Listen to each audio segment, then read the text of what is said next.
Spike. Hey. Oh. Oh. Oh.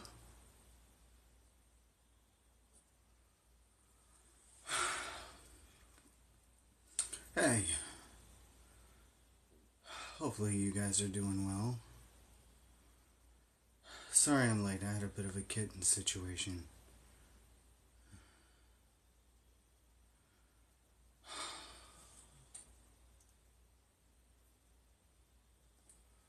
Sorry, that was so stressful. I forgot to adjust my lights. Cool. Hi. Glad you're here. Not even Spike. It wasn't even Spike. It was Nancy. It was Nancy. You'd think. I don't have a whole lot of time because we got a long chapter to get through today, but I've had a week. But I've been trying to get the kittens acclimated to the environment and to me, and that's been going decently well. Better with Spike than with Nancy. Nancy still won't let us proactively touch her. She'll touch you sometimes. Like, she's come up and rubbed up against me, but the minute you try and pet her, runs off. So it's sort of like I'm sorry. Did I scare you? I bet I scared you. I'm very sorry. That was a matter of safety. I'm very sorry. You let me pet you, Spike? I scared the fuck out of Spike, too. But we've been trying to get them acclimated to the room and me, and they've been, well, at least Spike has been proactively trying to get out of the door. Like, he's ready to go. But the thing is that we have two other pets to worry about that run around. So we want to introduce the kittens to Pond is the big problem. Spike is a scaredy cat. Like, Spike is, and Scout is a huge coward. The minute Spike does anything towards him, he's going to be like, oh, a mouse. Like, he's going to run off. It's not even going to be a problem. And after he gets used to him, they're probably going to play together. It's going to be fine. But Pond is the big problem. She's old, she's crotchety, and she had this problem with Bella, and, she's old and kind of set in her ways, and she's like, who are these new kids? Like, she doesn't want any new kids running around.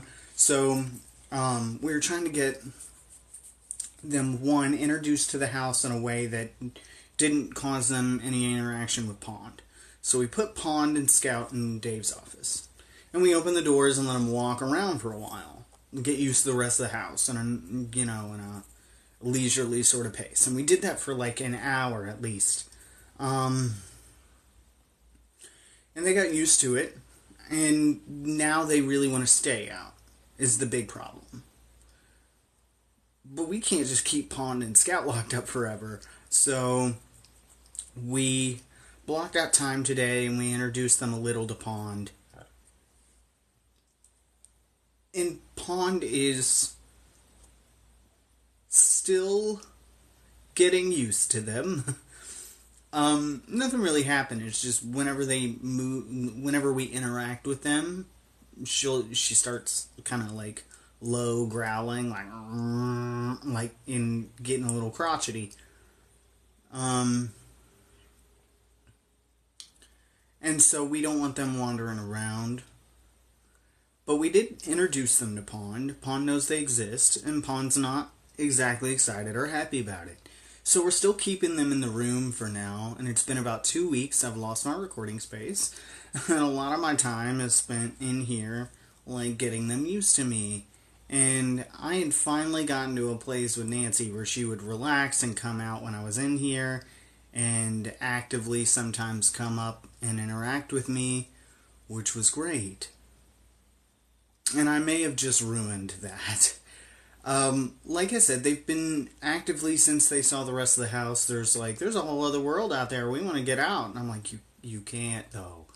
And I've been pretty good about, like, when I come into the room, blocking the way. Like, I just sort of sidle in here with my leg up against the door so they can't sneak out. Well, I was getting ready to come in here for the stream, and I was gonna be on time for once, and then I had my beverages. I have a water and a coffee, and I was holding both of those. And so when I pushed the door open, I was trying to angle myself, but it just didn't work out. And Nancy bolted through the door, because ever since Nancy saw the birds, she's been fascinated by the birds, and immediately shot up in there toward the bird cage. And I can't leave her out, and I have stream, and Pond's out, and I don't know where Pond is, so I can't just leave her. So I had to go kind of chase after her, and I'm running late, so I was trying to get her to come, like, willingly, like, go, like, trying to lure her back to the room, and it wasn't working. And so she just kept getting distracted by the birds rather than anything else I was just trying to distract her with. I got a toy, and I'm, like, sitting there trying to dangle it back to the door. She does not care about any motherfucking toys. She cares about the birds and the birds only. Well, I can't just move the fucking birds into the office. So, when she jumped on the bird cage, one, we don't allow jumping on the bird cage. So I picked her up by the scruff, and she freaked and flipped out. And when she started squirreling out, I tried to hold her because I knew she was going to get away. And then if she got away and didn't run back to this room and ran in the next room, she's liable to run into Pond, who's going to do a whole lot worse. So I restrained her, and then I came back here, and I kicked in the door, which scared the fuck out of Spike because I didn't have a hand free. And then I just sort of, like, tossed her, and she landed on the ground, shot straight on the futon.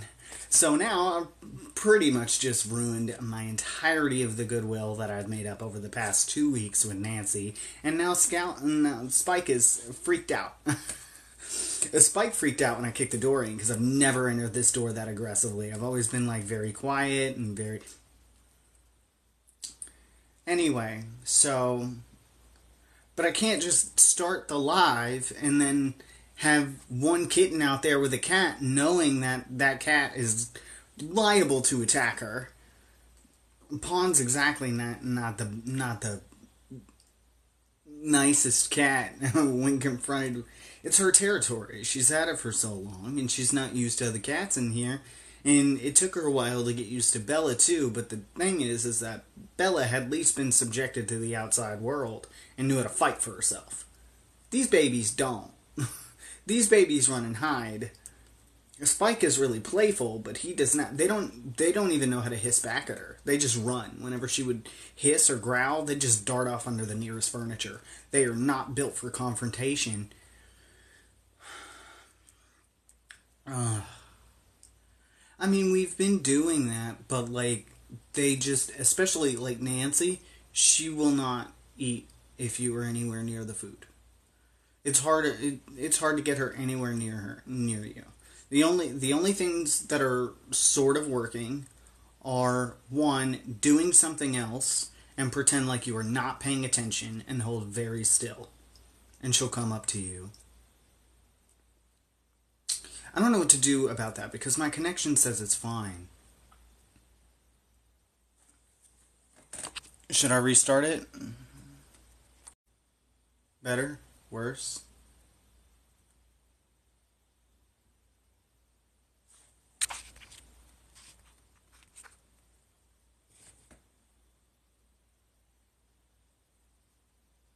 It says...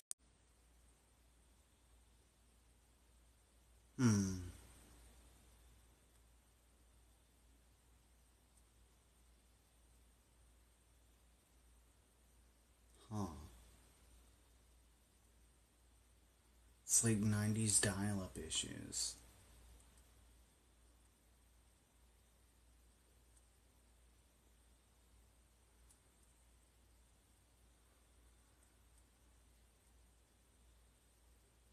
Is it just the Florida people? I was gonna say because multiple people are saying they have issues, but it says I'm in the green here. It shows your connection, and it says I'm green for once.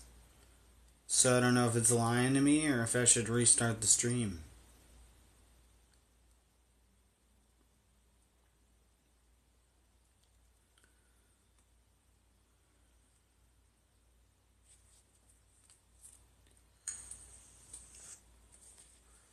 On top of that, my tank broke. And I have had the same tank in mod for a couple years now, namely because they started really restricting access to vape products to where if you're going to order something online, the shipping is absolutely outrageous. And because of that, a lot of companies have gone under. They just straight up sold the rest of their stock and stopped. Which is why now you pretty much are locked into buying local. But I have like 10 boxes of coils that we bought before this went into effect. And I have now like 10 boxes of coils in there. For a tank, I don't have. So I don't want another tank. I want that tank. Otherwise, who's going to use all these coils? So, a little bit mad, and anywhere I try and get the tank that, one, has outrageous shipping, I order it anyway, and then it's like, oh, sorry, we don't have this. It's out of stock. Every website. I've had my order canceled twice by 2 separate companies that profess to have the tank that I need. So now, I got a little dispo that Look, I don't mind dispos for a temporary solution. And I don't mind, like, using them in conjunction with my vape. But my vape puts out a lot more power than these little pissants, and I am so sick and tired of this, and I can't get my fucking tank. So I'm deprived of nicotine, I'm in a very bad mood, and I possibly just scared the shit out of my brand new kitten that was just starting to trust me. So we're not having a great day.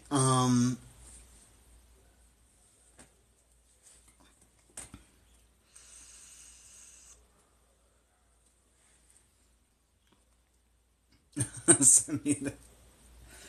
Alright, I'll send it to you. We'll see what we can suss out, because I'm having a little bit of trouble. And then anywhere that has any, like, reliable, like, product is like, shipping is $25, and you're like, that's more than the tank. That is more than the tank. Fantastic. So upsetting. And now I have 10 boxes of coils that I can't use. I don't even know how I broke it. Granted, I went to work and all the computers shut down the second I tried to clock in. And I was like, that's just a coincidence. And then after I finally get the computers up and running again and I log in, I go to leave on my first run, and I'm literally driving down the road. Nothing had happened, and I feel something weird in my hand, like a liquid. And I was like, what the? And I look down, and my hand is covered in e-liquid, and the tank is cracked, and the glass is like jamming into my cuticle. And I was like, what happened? What happened? And then I tried to take care of it, and I flicked the top off. So I broke it twice. Because at first it was just the glass. I knew I didn't have replacement glass, but it would have been easier to get that. But the top of the tank had broken. So I didn't know what to do. I was like, well, okay, cool. This is going swimmingly. And that was just one day last week. So if it seems like I'm a bit out of sorts, you know why. Nancy is still under this futon.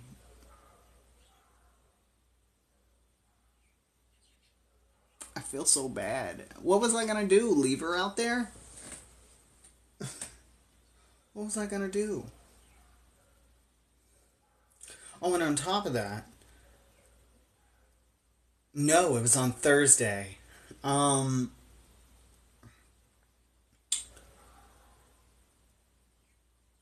oh yeah, what was it? Yeah, I remember what I was gonna say. Also, I don't have a recording space right now because there's kittens in it. This is where I record all of the audio for everything. So I haven't been able to record anything, which sucks because I'm actively doing a project for Ray right now. So upsetting. So I have temporarily lost my recording space because it's either birds or cats, and they both sound awful on mic. So I am trying to get them acclimated as soon as possible.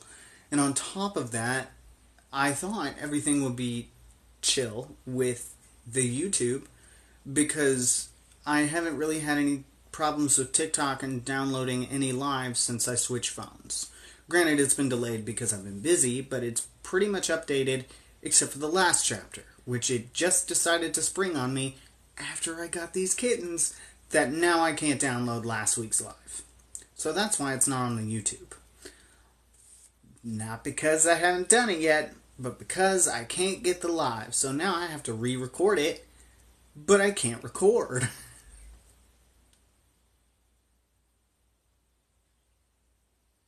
So yeah, I'm under a lot of stress.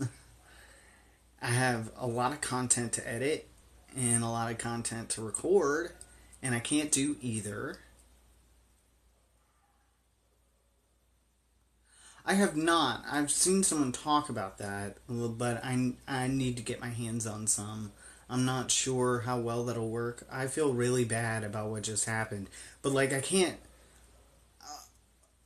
I was like, I have two options. I don't know how long this is going to take, so I can either make an announcement like, yo, everybody chill out while I try and get my kitten back in here.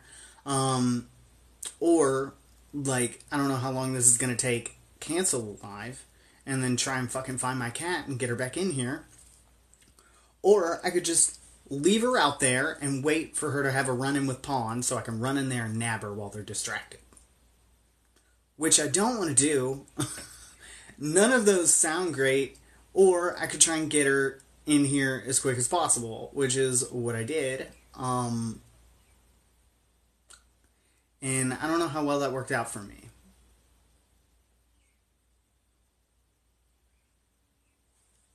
So, yeah, none of them were great options. So, I did what I thought was best, and now I'm actively regretting it. I feel terrible. It's going to take forever to get her back out from under this futon. She was just starting to get used to me and get within, like, touching distance proactively. And I just fucking ruined it. She ran out. I didn't know what to do. What else was I gonna do? I can't leave her out there. I'm kicking myself. I'm a terrible person. Anyway, that wasn't me self-deprecating. That's guilt. I get that that's guilt. I feel really guilty. That was terrible. I hope she's okay. I can't even check on her without her freaking out because I'm the reason she's freaking out.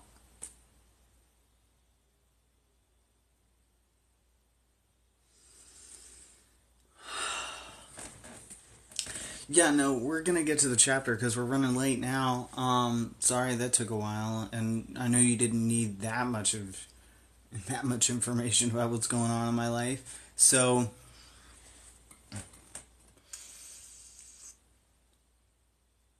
nobody move. She's out. I could see her little face in the corner. Hi. I'm so sorry. You can come out now. You can come out.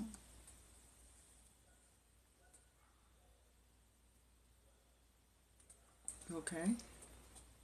Yeah, it's okay. I'm so sorry. I will never do that again. I'm so sorry.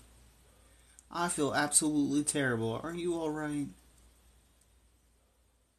You're a good girl. I'm so sorry.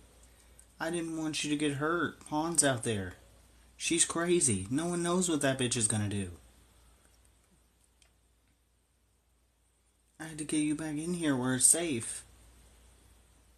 You understand, right? Don't you? Don't you? You're a good girl. Yeah, what a good girl. I'm not gonna touch you. I'm just holding on. If you want to come out, you can come out. I'm not gonna do nothing. Spike's over there. You can go lay with Spike. Oh, poor little girl. It's okay. It's okay. I'm so sorry. I'm so sorry. Yeah.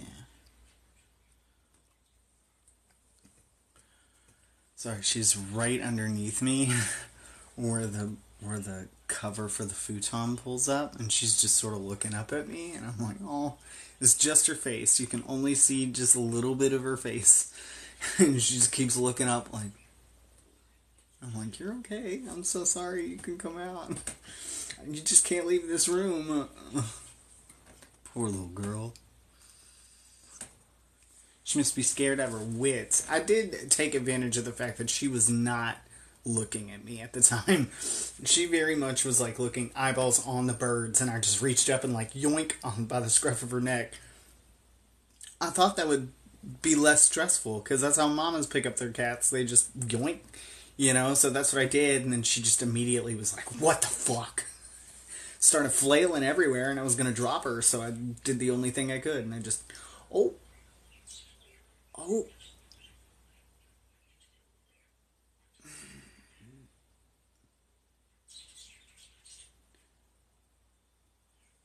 Nancy. Okay. Yeah. Oh. I'm not looking at you. I promise, I'm not even looking at you.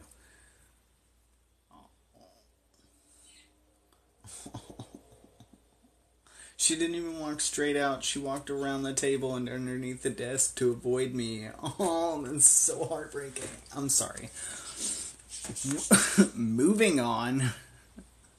This is the part where I read to you. That's what I'm supposed to be doing. Wasted 30 minutes with me just talking about my fucking cats. They've monopolized a lot of my time, to be fair. But no, we're getting to the end of Library of Souls. And if you don't know why you're here, I have a book club. We read a book.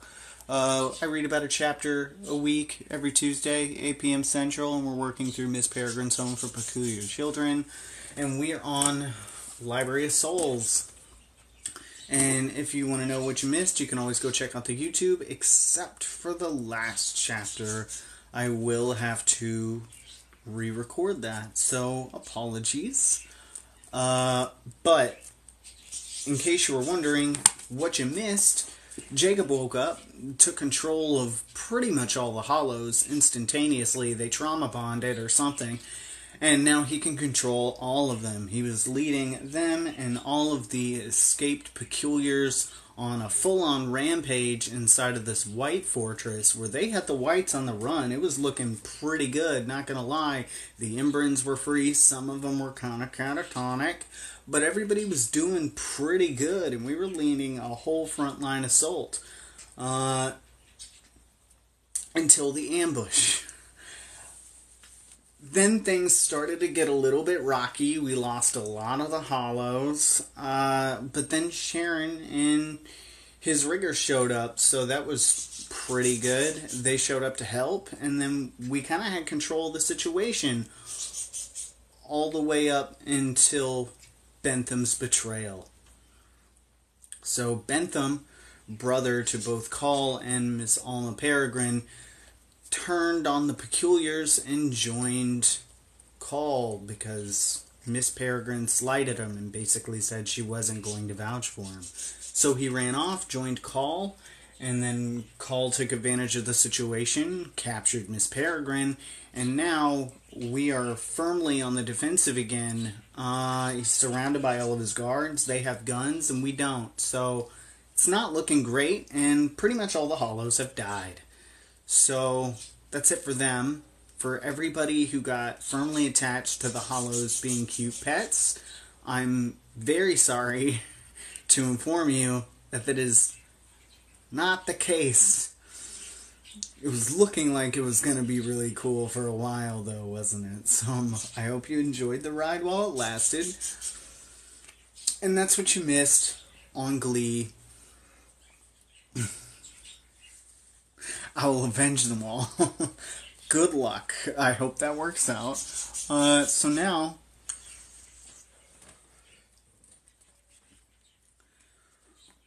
we're gonna, and Perplexus Anomalous is there, the cartographer. And unfortunately, that actually turns out to be quite bad with Call in charge, because now they know the location of the library, and they have a gateway to get there. So guess where we're headed?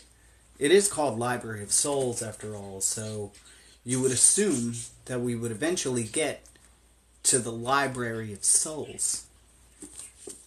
Anyway, that's what you missed on Glee. Who's ready for Chapter 9?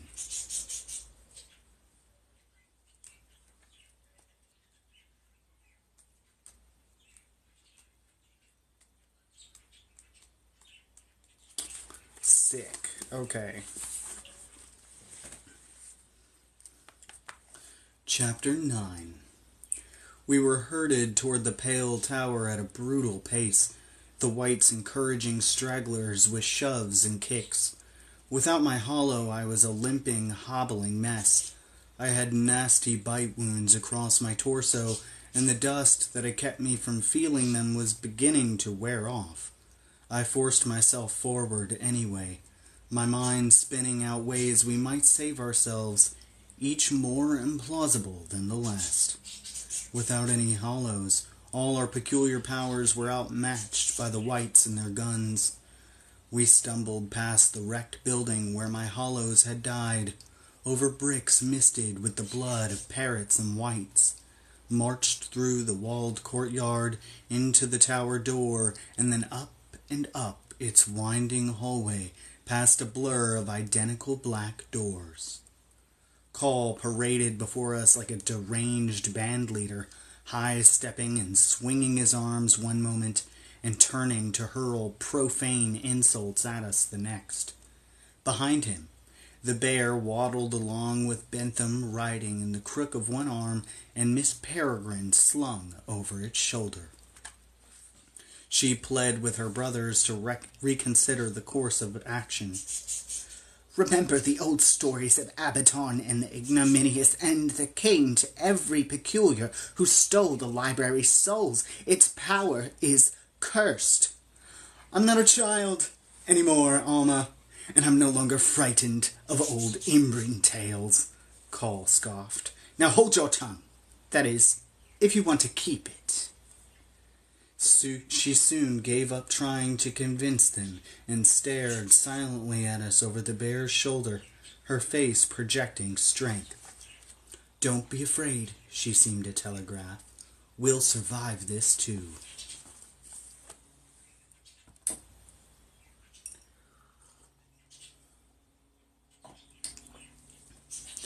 I worried not all of us would survive even the trip to the top of the tower. Turning around, I tried to see who it was that had been shot. Amidst the tight-packed group behind me, Bronwyn was carrying someone limp in her arms. Miss Avocet, I think. And then a meaty hand smacked me in the head. Face forward or lose a kneecap, growled my guard. Finally, we came to the top of the tower and its very last door. In the hallway beyond, pale daylight shone on the curving wall. There was an open deck above us, a fact I filed away for future reference. Call stood beaming before the door. Perplexus, he called.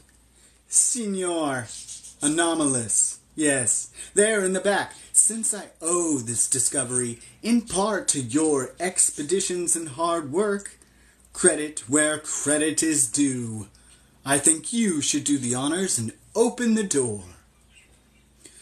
Come now, we've no time for ceremony, said Bentham. We've left your compound unguarded.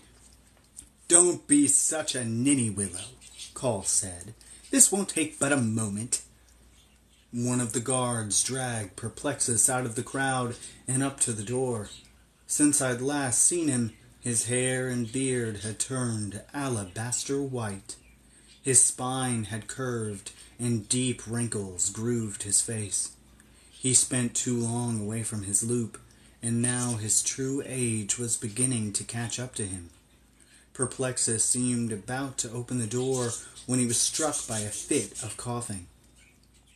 Once he'd regained his breath, he faced Call, drew in a snorting lungful of air, and spat a glistening wad of phlegm onto his cloak. "You're an ignorant pig," Perplexus cried. Call raised his pistol to Perplexus's head and pulled the trigger. There were screams. "Jack, don't!"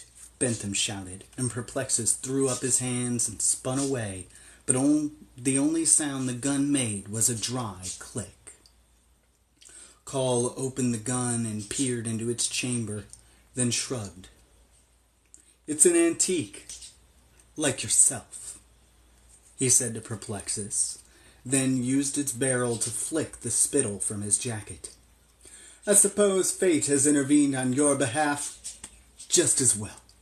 I'd rather watch you turn to dust than bleed to death." He motioned for the guards to take him away. Perplexus muttered oaths at Call in Italian, was dragged back to the group. Call turned to the door. "Oh, to hell with it," he muttered, and opened it. "Get in there, all of you." Inside was the same familiar gray-walled room, only this time its missing fourth wall extended into a long, dark corridor. With a few shoves from the guards, we were hurrying along it. The smooth walls became rough and uneven, then widened into a primitive day-lit room. The room was made from rock and clay, and I might have called it a cave, but for its approximately rectangular door and 2 windows. Someone had carved them in this room using tools to dig it out of soft rock. We were herded outside into a hot, dry day. The view opened dizzyingly. We were high in a landscape that could have been an alien world. Everywhere around us, towering on one side and rolling away into valleys on the other, were humps and spires of strange reddish rock, all honeycombed with crude doors and windows. A constant wind blew through them, producing a human-sounding moan that seemed to emanate from the earth itself. Though the sun was nowhere near setting, the sky glowed orange, as if the end of the world were brewing just beyond the horizon. And despite evidence here of a civilization other than ourselves, there was no one in sight. I had a heavy, watched feeling, like we were trespassing someplace we were not meant to be. And there's a picture.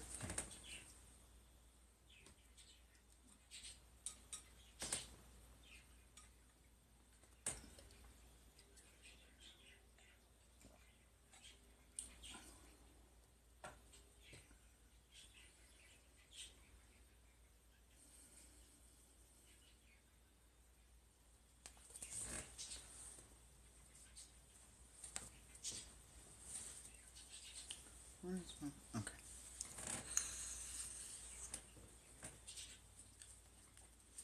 Bentham climbed down from his bear and removed his hat in awe. "So this is the place," he said, gazing across the hills.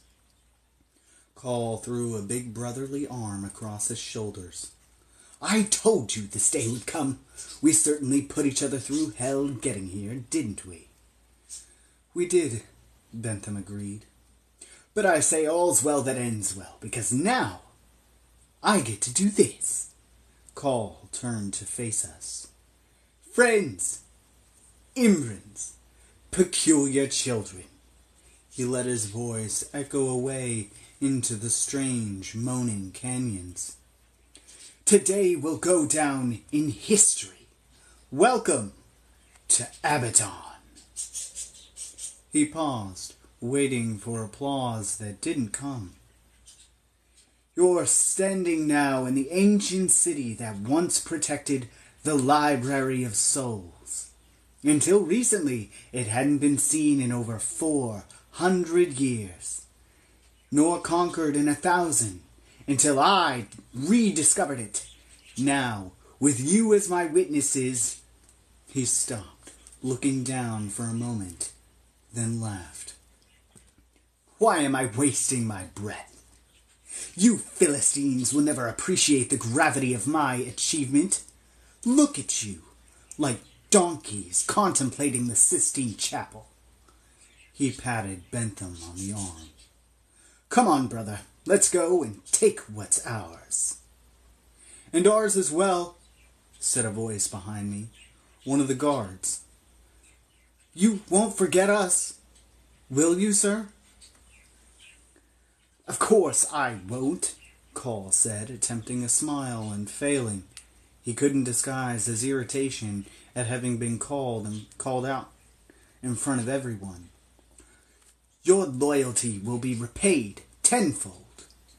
He turned with Bentham and started down a footpath, the guards pushing us after them.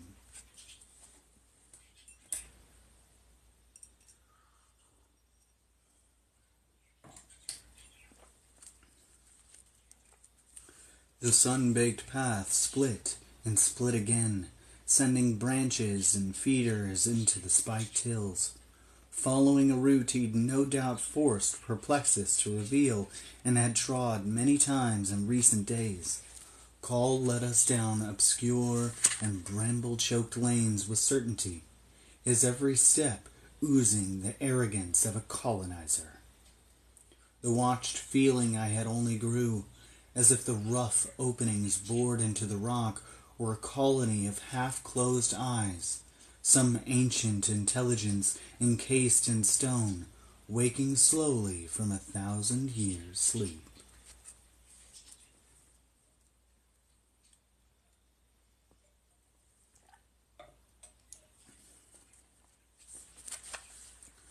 I was fevered with anxiety, my thoughts tripping over one another. What happened next would be up to me. The whites needed me, after all. What if I refused to handle the souls for them? What if I found a way to trick them? I knew what would happen. Call would kill Miss Peregrine. Then he'd start killing the other Imbrans, one after another, until I gave him what he wanted. And if I didn't, he'd kill Emma. I wasn't strong enough. I knew I'd do anything to stop them from hurting her, even hand Call the keys to untold power. Then I had a thought that scared the bejesus out of me. What if I couldn't do it? What if Call was wrong, and I couldn't see the soul jars? Or I could see them but not handle them? He wouldn't believe me. He'd think I was lying. He'd start murdering my friends. And even if I somehow convinced him it was true, that I couldn't, he might get so livid that he'd kill everyone anyway. I said a silent prayer to my grandfather. Can you pray to dead people? Well, I did, and I asked if he was watching me, to see me through this, and to make me as strong and as powerful as he once was. Grandpa Portman, I prayed, I know this sounds crazy, but Emma and my friends mean the world to me. The whole damn world, and I would gladly give every bit of it to Call in exchange for their lives. Does that make me evil? I don't know, but I thought you might understand. So please. Looking up, I was surprised to see Miss Peregrine watching me from over the bear's shoulder. As soon as she met my eyes, she looked away, and I could see tears tracking through the grime on her pale cheeks, as if somehow she'd heard me. Our route wound through an ancient maze of twisting paths and stairways cut into the hills, their steps worn into crescent moons. In some places the path all but disappeared, swallowed by weeds.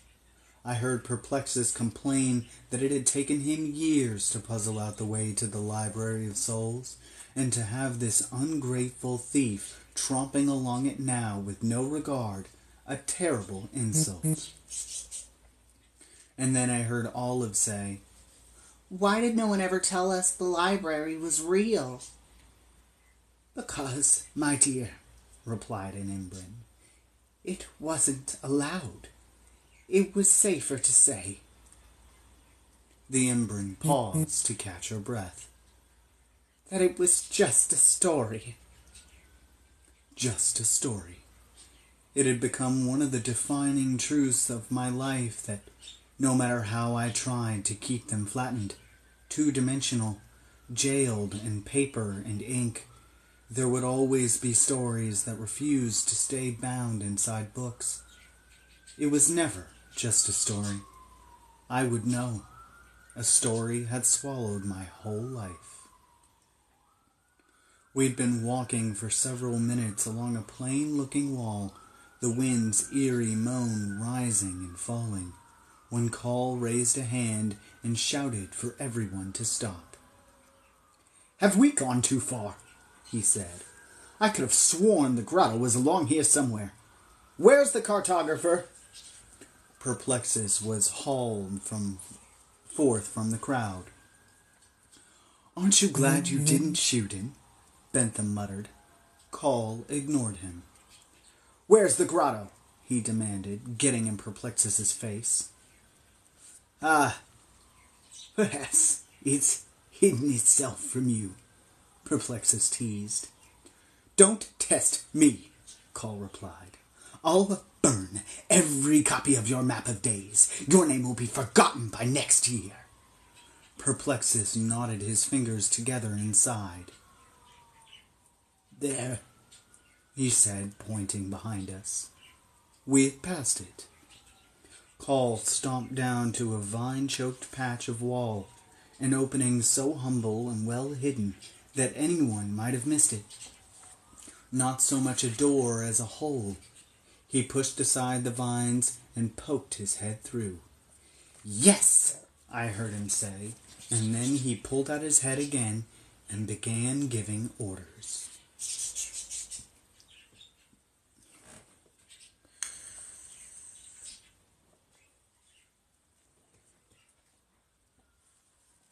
"Essential persons only are allowed past this point. Brother, sister," he pointed at Bentham and Miss Peregrine. "Boy," he pointed at me. "2 guards and—" He searched the crowd. "It's dark in there. We'll need a flashlight. You, girl." He pointed at Emma. As my stomach turned knots, Emma was pulled out of the group. "If the others give you trouble," Call said to the guards, "you know what to do." Call raised his pistol at the crowd. They all screamed and ducked their heads. Call howled with laughter. Emma's guard pushed her through the hole.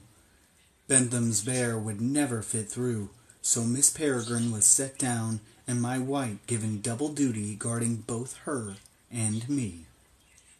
The youngest children began to weep. Who knew if they would ever see her again?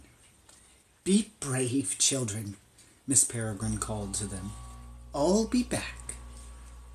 "That's right, children," Call sang mockingly.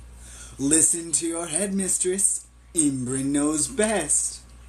Miss Peregrine and I were pushed through the opening together, and there was a moment, tangled in the vines, when I was able to whisper to her unnoticed. "What should I do when we get inside?" "Anything he asks," she whispered back. "If we don't anger him, We may yet survive. Survive? Yes, but at what cost? And then we were parting the vines and stumbling into a strange new space, a stone room open to the sky. For an instant, my breath abandoned me. So shocked was I by the giant, misshapen face staring back at us from the opposite wall. A wall, that's all it was, but one with a gaping mouth for a door, 2 warped eyes for windows, a pair of holes for nostrils, and grown over with long grass that resembled hair and an unruly beard. The moaning wind was louder than ever here, as if the mouth-shaped door were trying to warn us away in some ancient language made of vowels a week long. And there's a picture.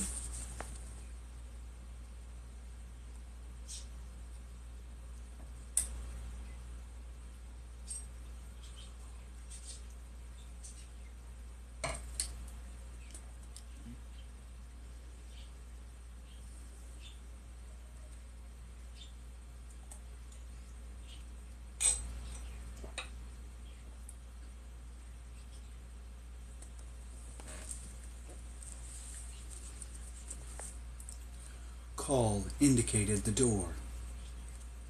The library awaits. Bentham removed his hat. Extraordinary, he said, hushed and reverent. It almost seems to be singing to us, like all the resting souls here coming awake to welcome us. Welcoming, said Emma. I doubt that. The guards pushed us toward the door. We ducked through the low opening and into another cave-like room. Like the others we'd seen in Abaddon, it had been dug by hand from soft rock, untold ages ago. It was low-ceilinged and bare, empty but for some scattered straw and broken shards of pottery. Its most unique feature was the walls, into which had been dug many dozens of small coves. They were oval-topped and flat on the bottom, large enough to hold a bottle or a candle.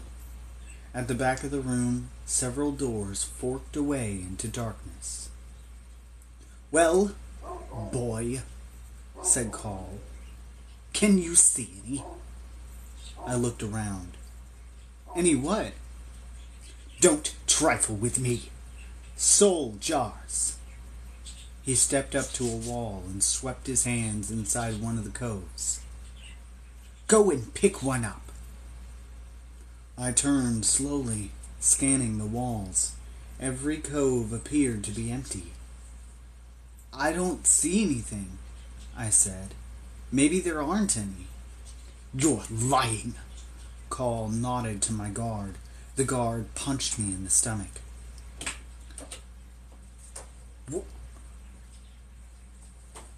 Okay, fuck, I thought you were Pond. No. It's telling me I'm hot, sorry.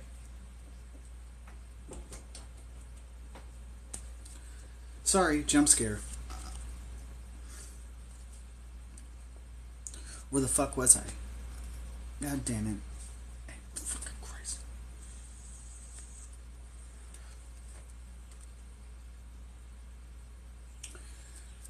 Emma and Miss Peregrine shouted as I fell to my knees, groaning.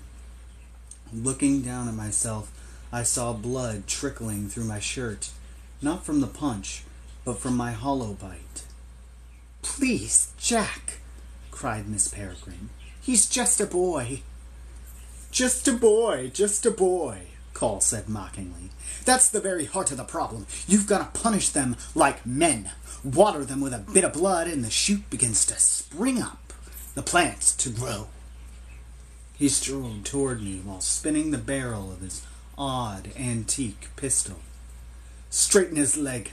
I want a clean shot at the knee.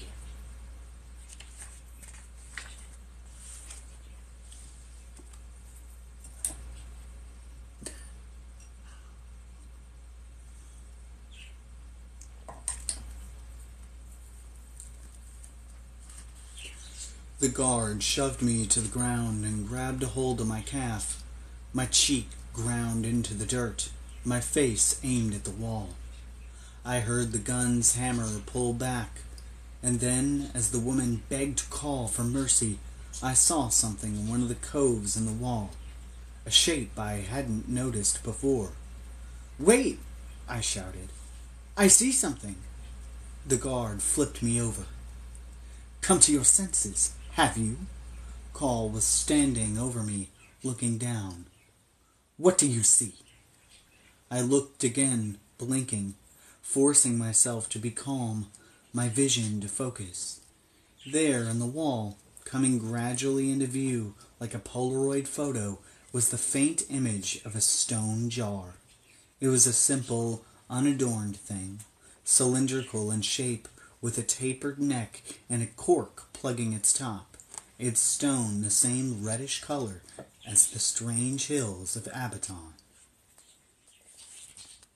And here's a photo.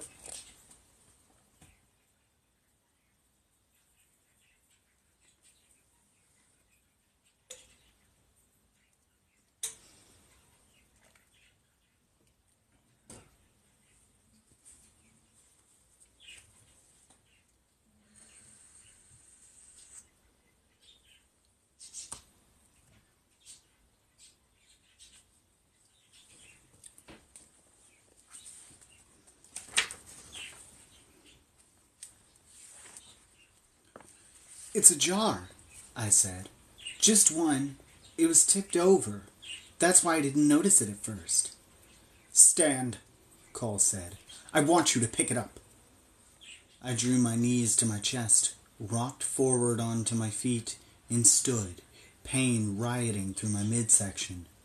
I shuffled across the room and reached slowly into the cove. I slid my fingers around the jar, then got a shock and pulled my hand away. "What is it?" Call said. "It's freezing," I replied. I wasn't expecting it." "Fascinating," murmured Bentham. He'd been lingering near the door, as if reconsidering the whole endeavor, but now he took a step closer. I reached into the cove again, ready for the cold this time, and removed the jar. "This is wrong," Miss Peregrine said. "There's a peculiar soul in there, and it should be treated with respect." "To be eaten by me would be the greatest respect a soul could be paid," Call said. He came and stood next to me. "Describe the jar." It's very simple. Made of stone." It was starting to freeze my right hand, so I passed it to my left, and then I saw, written across the back in tall, spidery letters, a word. Aswindon. I wasn't going to mention it, but Call was watching me like a hawk and had seen me notice something. "What is it?" he demanded. "I warn you, hold nothing back." "It's a word," I said. "Aswindon. Spell it." Aswindan.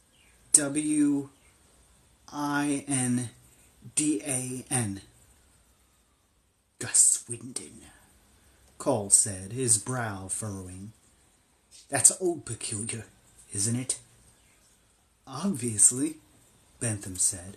"Don't you remember your lessons?" "Of course I do. I was a quicker study than you, remember?" Aswindon. The root is wind, which doesn't refer to the weather, but denotes quickness, as in quickening, as in strengthening, invigoration. "I'm not so sure about that, brother." "Oh, you're not," Call said sarcastically. "I think you want it for yourself."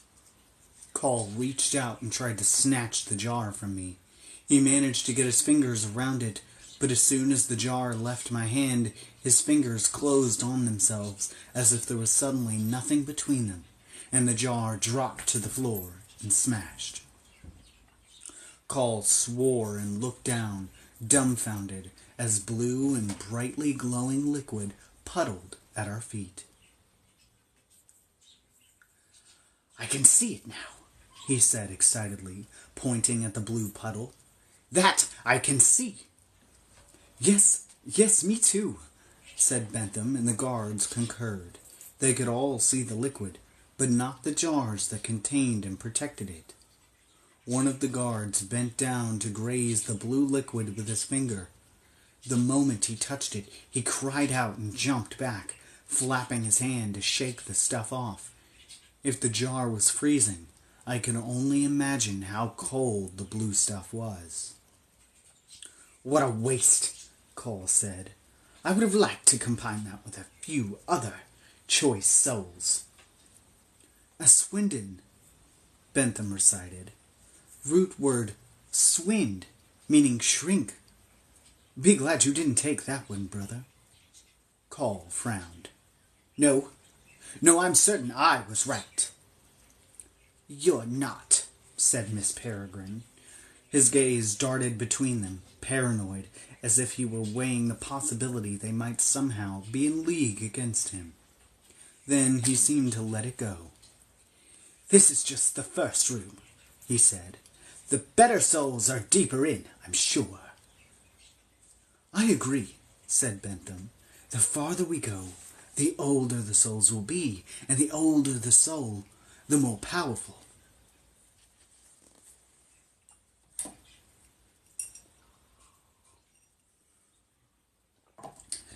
"Then we shall plumb the very heart of this mountain," said Call, "and eat it." We were prodded through one of the black doors, pistols at our ribs. The next room was much like the first, with coves combing its walls and doors leading into the dark. There were no windows, though, and just a single blade of afternoon sun slicing down the dusty floor. We were leaving daylight behind us.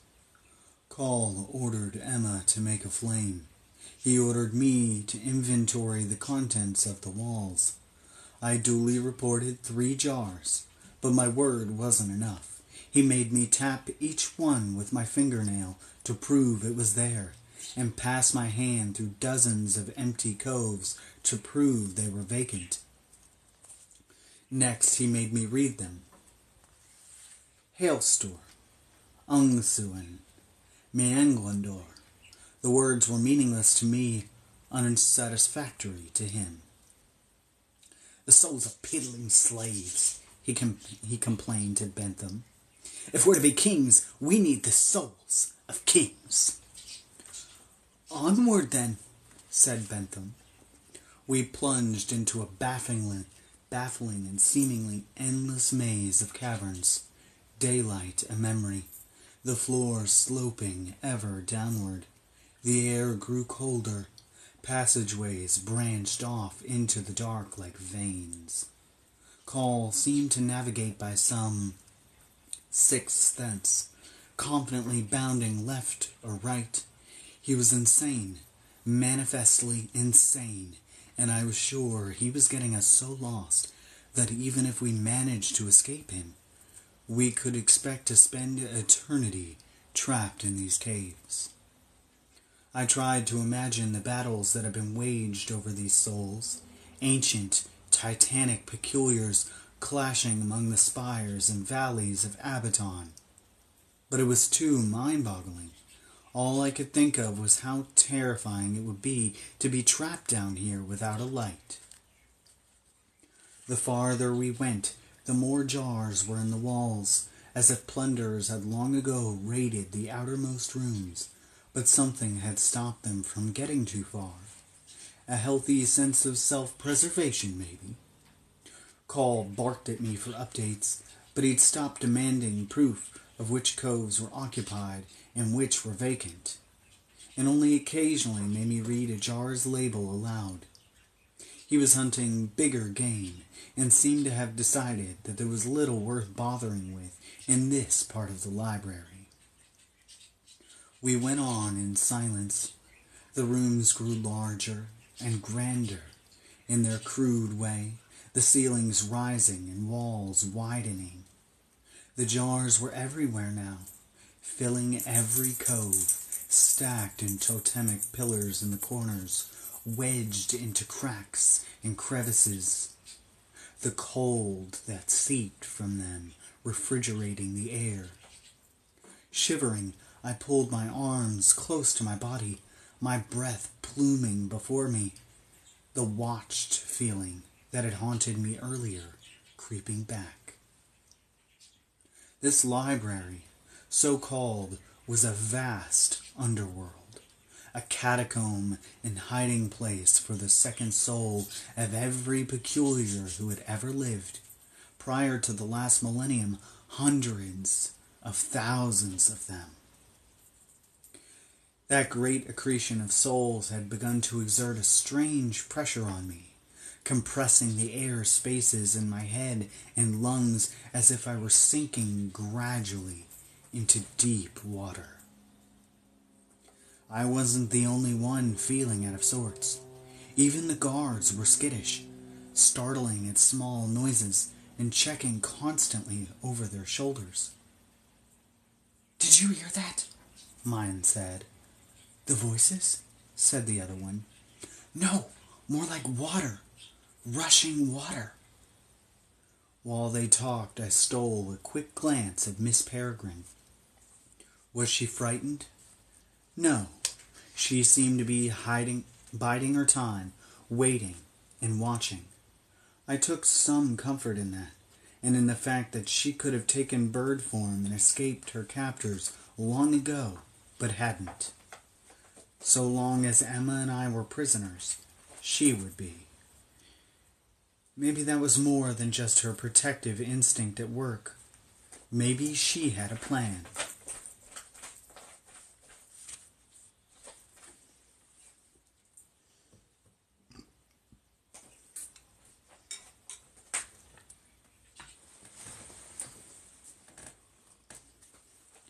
The air grew colder still, a thin sweat on my neck turning steadily to ice water.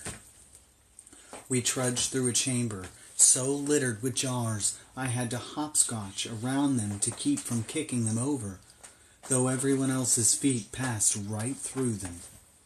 I felt suffocated by the dead. It was standing room only here, the platform of a rush-hour train station, Times Square on New Year's Eve, all the revelers slack-faced and staring, unhappy to see us. I could feel this, if not quite see it. Finally, even Bentham lost his nerve. "Brother, wait," he said, breathless, holding Call back. "Don't you suppose we've gone far enough?" Call turned slowly to look at him, his face split evenly by shadow and fire glow. "No, I do not," he said. "But I'm sure the soul's here sufficiently." "We haven't found it yet." His voice was sharp, brittle. "Found what, sir?" my guard ventured. "I'll know it when I see it," Call snapped. Then he tensed, excited, and ran away into the dark. "Sir, wait!" the guard shouted, shoving us after him. Call vanished briefly before reappearing at the end of the chamber, illuminated by a shaft of faint blue light. He stood half-rimmed in it, transfixed by something. When we caught up to him and rounded a corner, we saw what it was. A long tunnel, shining with azure light. A square opening at the other end was ablaze with it. I could hear something, too. A vague white noise like rushing water. Call clapped his hands and whooped. "We're close, by God!" He skipped down the corridor, manic, and we were forced after him at a stumbling run. When we came to the end, the light that enveloped us was so dazzling that we all staggered to a stop, too blinded to see where we were going. Emma let her flames die. They weren't needed here. Squinting through my fingers, the space came slowly into view. Bathed in an undulating curtains of gauzy blue light, It was the largest cavern we'd seen. A huge circular space, like a beehive, 100 feet across at the bottom, but tapering to a single point at its top, several stories above. Ice crystals gleamed on every surface, in every cove, and on every jar, of which there were thousands. They climbed to impossible heights, festooning the walls. Despite the freeze, there was free-flowing water here. It sprung from a tap, shaped like a falcon's head, tumbled into a small channel that circled the room at the base of the walls, and flowed into a shallow pool at the edge of the room. This water was the source of the cavern's heavenly light. Like the stuff inside soul jars, it glowed a ghostly blue, and it pulsed dimmer and brighter in regular cycles, as if breathing. It might have been oddly soothing, all this, like some Nordic spa experience, if it weren't for the distinct and human-sounding moaning at us beneath the water's pleasant burble. It was exactly like the moan we'd heard outside, the one I'd dismissed as wind whistling through doors. But there was no wind here, nor any possibility of hearing wind. This was something else. Bentham hobbled into the cavern behind us, winded and shielding his eyes, while Call strode to the middle of the room. "Victory!" he cried, seeming to enjoy the way his voice ricocheted between the towering walls. "This is it! Our treasure house! Our throne room!" "It's magnificent," Bentham said weakly, shuffling to join his brother. "I see now why so many were willing to give their lives fighting for it." "You're making a terrible mistake," Miss Peregrine said. "You mustn't desecrate this sacred place." Call sighed dramatically. "Must you spoil every moment with your schoolmarmish moralizing? Or are you simply jealous and mourning the end of your reign as the more gifted sister? Look at me! I can fly. I can make time loops. A generation from now, no one will remember there was ever such a silly creature as an inbred." "You're wrong!" Emma shouted, no longer able to hold her tongue. "It's you two who will be forgotten."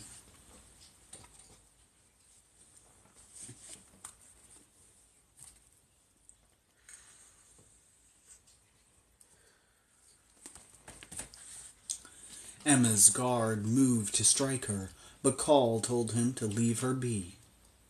"Let her speak," he said. "It may be her last opportunity."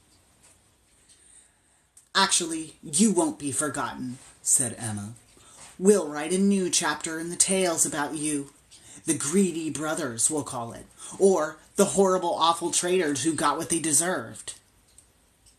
"A bit flat," Call said.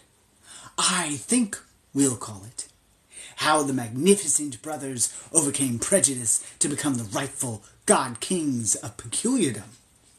Or something to that effect. And you're fortunate that I'm in such excellent humor right now, girl." His attention turned to me.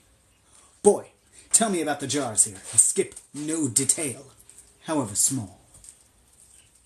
He demanded an exhaustive description, which I gave, reading aloud many dozens of their spidery, hand-scripted labels. If only I spoke Old Peculiar, I thought, I could have lied about what was written on them, maybe tricked Call into taking a soul that was weak and silly. But I was the perfect automaton, blessed with ability, but cursed with ignorance. The only thing I could do was try to divert his attention from the most obviously promising jars. Though most of them were small and plain, a few were large, ornate, and heavy, with hourglass shapes and double handles and gem-toned wings painted on their surfaces. It seemed clear. They contained the souls of powerful and important, or self-important, peculiars. The larger size of their coves was a giveaway, though, and when Call made me rap on them with my knuckle, they rang deep and loud. I had no tricks left. Call would get what he wanted, and there was nothing I could do about it. But then he did something that surprised everyone. Something that seemed, at first, bizarrely generous. He turned to his guards and said, "Now, who would like first crack at this?" The guards looked at each other, confused. "What do you mean?" said Bentham, hobbling toward him in alarm. "Shouldn't it be you and I? We've worked so long." "Don't be greedy, brother. Didn't I tell them their loyalty would be repaid?" He looked again to the guards, grinning like a game show host. "So, which of you will it be?" Both of their hands shot up. "Me, sir, me. I'd like to." Call pointed to the white who'd been guarding me. "You," he said. "I like your spirit. Get over here." "Thank you, sir. Thank you." Call pointed his gun at me, thus relieving my guard of his duty. "Now, which of those souls sounds like your cup of tea?" He remembered where I'd identified certain jars and began to point them out. "Yeth Faru. Something to do with water, flooding. Good one if you've ever fancied a life under the sea. Wolswersend. I believe that's a sort of centaurish half-horse, half-man creature who controls clouds. Ben, sound familiar?" Bentham mumbled something in reply, but Call was hardly listening. "Stylehide. That was a good one. Metal skin. Could be useful in a fight. Though I wonder if you'd have to oil yourself." "Sir, I hope you don't mind me asking," the guard said meekly, "but what about one of the larger urns?" Call wagged a finger. "I like a man with ambition, but those are for my brother and me." "Of course, sir, of course," the guard said. "Then, were there any others?" "I gave you the best options," said Call, his tone edging toward warning. "Now choose." Yes, sorry, sir." The guard looked anguished. "I choose Yethfaru." "Excellent," Call boomed. "Boy, retrieve the jar." I reached into the cove Call indicated and removed the jar. It was so cold I pulled the cuff of my jacket over my hand like a glove, but even through the fabric it felt like the jar was stealing all the warmth left in my body.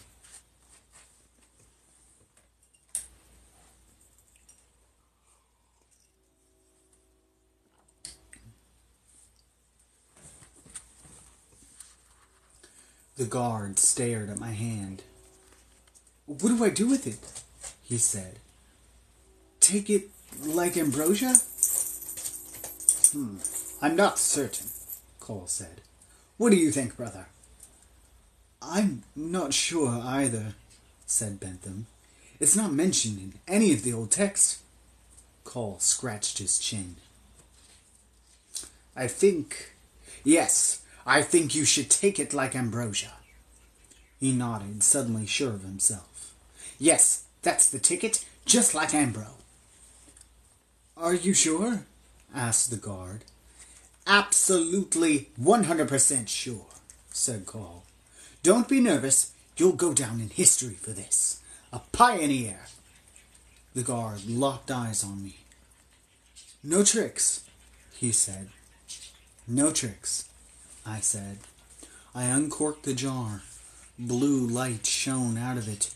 The guard put his hand around mine, guided it and the jar above his head, and tilted back his face. He took a long, shuddering breath. "Here goes nothing," he muttered, and tipped my hand. The liquid poured from the jar in a viscous stream. The instant it reached his eyes, his hand clenched so tight around mine that I thought my fingers would break. I wrenched free and leapt backward, and the jar fell to the ground and smashed. The guard's face was smoking and turning blue. He screamed and fell to his knees, his body shuddering, and then he pitched forward. When his head smacked the ground, it shattered like glass. Bits of frozen skull shot out around my feet, and then he was silent and very, very dead. "Oh my God!" cried Bentham. Call clucked his tongue as if someone had spilled a glass of expensive wine. "Well, drat," he said. "I guess it's not like taking ambrosia after all." His gaze roved around the room. "Well, now someone else has got to try it." "I'm quite busy, my lord," cried the other guard, who had his gun trained on both Emma and Miss Peregrine. "Yes, I can see you've got your hands full there, Jones. Perhaps one of our guests, then." He looked at Emma. "Girl, do this for me and I'll make you my court jester." "Go to hell," Emma snarled. "That can be arranged," he snarled back. Then there was a loud hiss and a brightening of light at one edge of the room, and everyone turned to look. The liquid from the broken jar was dripping into the channel by the wall, and where the water and blue liquid had mixed, a reaction was taking place. The water bubbled and churned, glowing brighter than ever. Call was gleeful. "Look at this!" he exclaimed, bobbing on the balls of his feet. The quickly flowing channel pushed the bright bubbling water around the edges of the room. We turned, watching it go, until it reached the shallow, stone-rimmed pool at the far end of the room. And then the pool itself began to churn and glow, a column of strong blue light rising from it all the way to the ceiling. "I know what this is," Bentham said, his voice trembling. "It's called the Spirit Pool, an ancient means of summoning and communicating with the dead." Hovering above the pool's surface in the column of light was a ghostly white vapor, and it was coalescing slowly into the form of a man. "But if a living person enters the pool during the summoning, he absorbs the spirit being summoned," Call said. "I do believe we found our answer." The spirit hovered, motionless. It was dressed in a simple tunic that revealed scaly skin and a dorsal fin that jutted from his back. This was the soul of the Yath Faru, the merman chosen by the guard. The column of light seemed a sort of prison from which it could not escape.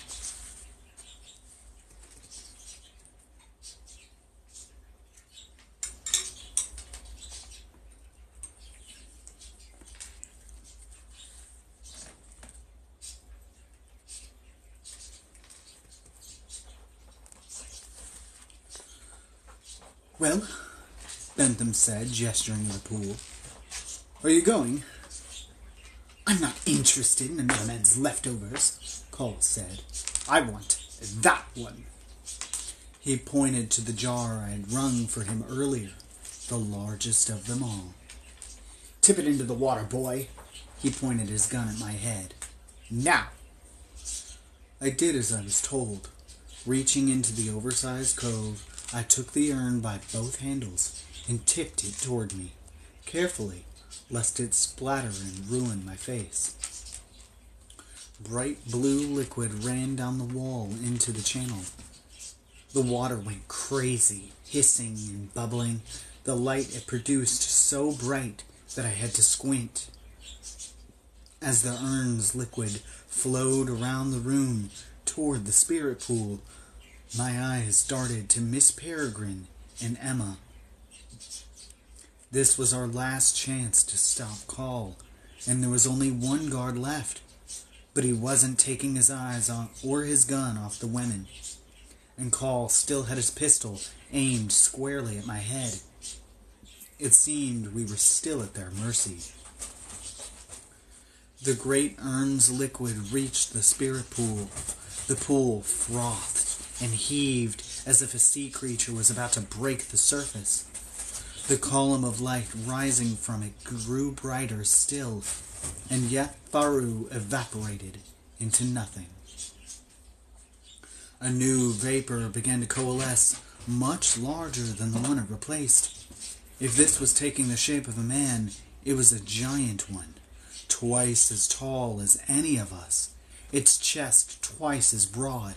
Its hands were claws, and they were raised, palms upturned, in a way that implied great and terrible power. Call looked at the thing and smiled. And that, as they say, is my cue. He reached into his cloak with his free hand, pulled out a folded piece of paper, and shook it open. I just have a word or two I'd like to say first, before I officially change stations in life. Bentham hobbled towards him. Brother, I think we'd better not dally any longer. I don't believe it, Call shouted. Will no one allow me a moment to glory in all this? Listen, Bentham hissed. We listened. For a moment I heard nothing, but then distantly there came a high, sharp sound. I saw Emma tense and her eyes widen. Call scowled.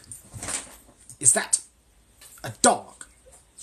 Yes, a dog. It was the bark of a dog, far away and lost in echoes. The Peculiars had a dog with them, Bentham said. If it's following our scent, I doubt it's alone. Which could mean only one thing. Our friends had overpowered their guards, and led by Addison, they were coming after us. Yes, the damn cavalry was coming. Bacall was moments from taking power, and who knew how far echoes traveled in these caverns? They could still be minutes away, and by then it would be too late. Well then, Call said, I suppose my remarks will have to wait.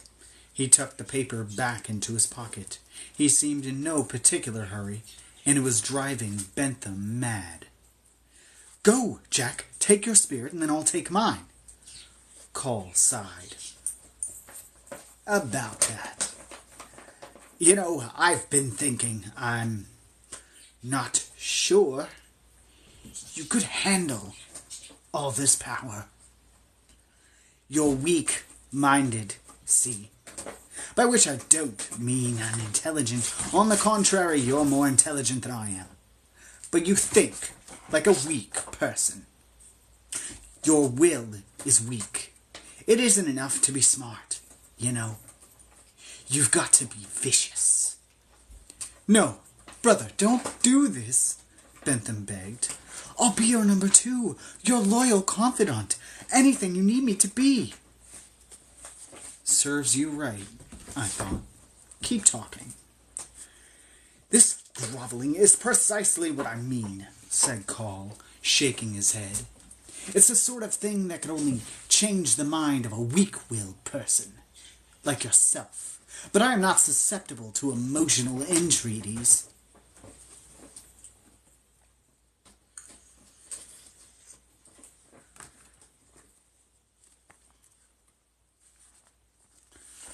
No, this is about revenge, Bentham said bitterly, as if breaking my legs and enslaving me for years wasn't enough.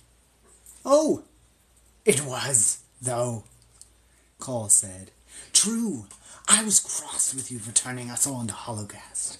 but having an army of monsters at my disposal turned out to be quite useful. But if I'm being honest, it's not even about your weak character. It's my own failing as a brother, I suppose. Alma can speak to this. I don't like to share. Then do it, Bentham spat. Get it over with and shoot me. I could do that, Paul said. But I think it would be more effective if I shot him. And he aimed the gun at my chest and pulled the trigger.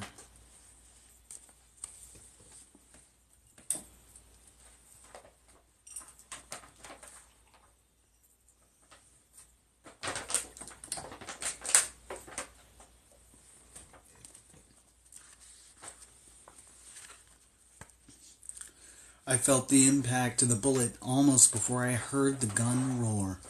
It was like being walloped by a giant invisible fist. I was knocked off my feet and thrown backward, and then everything became abstract. I was looking up at the ceiling, my vision tunneled to a pinhole. Someone was screaming my name. Another gun fired, then fired again.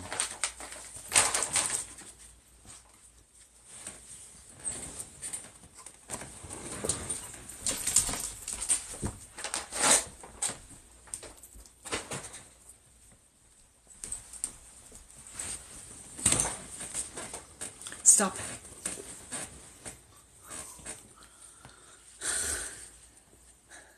I was like, they'll stop eventually. They just kept going. I was like, I can't take it anymore. It's driving me crazy. It's driving me crazy. I know it's driving you crazy. Okay. More screams. I was dimly aware that my body was experiencing a great deal of pain. That I was dying.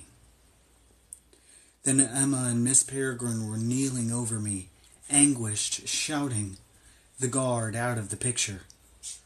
I couldn't understand their words, as if my ears were underwater. They were trying to move me, to drag me by the shoulders toward the door, but my body was limp and heavy. Then came a howl like hurricane winds from the direction of the spirit pool, and despite unbearable pain, I managed to turn my head and look.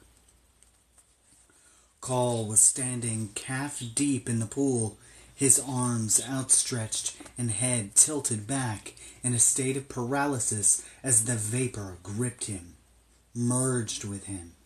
It poured into every opening in his face, tendrils of it sliding down his throat, ropes of it reeling up his nose, clouds of it settling into his eyes and ears. Then, in a matter of seconds, it was gone. The blue light that had shone throughout the cavern dimming to half strength, as if Call had soaked up its power. I could hear Miss Peregrine shouting. Emma picked up one of the guard's guns and emptied it at Call. He wasn't far, and she was a good shot. She must have hit him. But Call didn't so much as flinch. Rather than falling, he seemed to be doing the opposite. He was growing. He was growing very quickly, doubling in height and breadth in just a few seconds. He let out an animal scream as his skin split open and healed, split open and healed. Soon he was a tower of raw, pink flesh and tattered clothes, his giant eyes electric blue, a stolen soul having finally filled the old blankness he'd nurtured so long. Worst of all were his hands. They had become huge, gnarled things, thick and twisted like tree roots, 10 fingers each. Emma and Miss Peregrine tried again to drag me toward the door, but now Call was coming after us. He stomped out of the spirit pool and bellowed in a bone-rattling voice, "Alma, come back here!" Call raised his awful hands. Some unseen force ripped Miss Peregrine and Emma away from me. They were pulled into the air and hovered there, flailing 10 feet off the ground, until Call flipped his palms down again. Quick as a bounced ball, they slammed back to the earth. "I'll grind you between my teeth," Call howled, starting across the cavern toward them, his every footfall an earthquake. Adrenaline, it seemed, had begun to focus my vision and hearing. I can imagine no crueler death sentence than this. To spend my last moments watching the women I loved be torn apart. And then I heard a dog bark, and something worse occurred to me. Watching my friends die, too.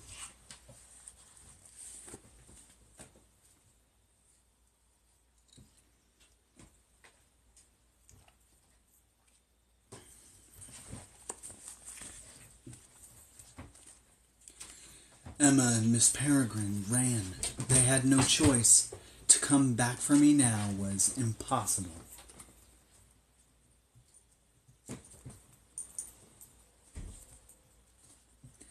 The others began pouring out of the corridor. Kids and Embrons all mixed up. Sharon and the gallows riggers, too. Addison must have led them here, as he led all of them now, a lantern dangling from his mouth. They had no idea what they were up against. I wished I could warn them. Don't bother fighting it, just run. But they wouldn't have listened to me. They saw the towering beast and threw all they had at it. The gallows men pitched their hammers. Bronwyn hurled a chunk of wall she'd carried in, winding back and letting it go like a shot put. Some of the kids had guns they'd taken from the whites, which they fired at Call. The Embrons transformed into birds and swarmed his head, pecking him wherever they could.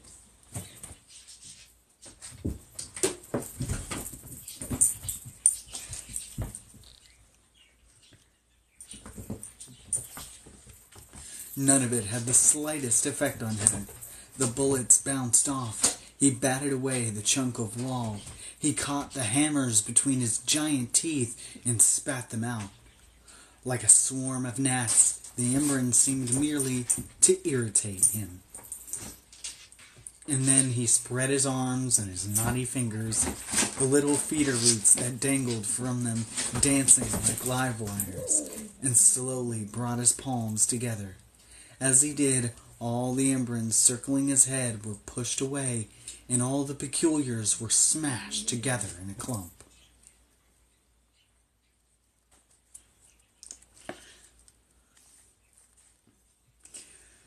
The worst time for the zoomies in the middle of the line.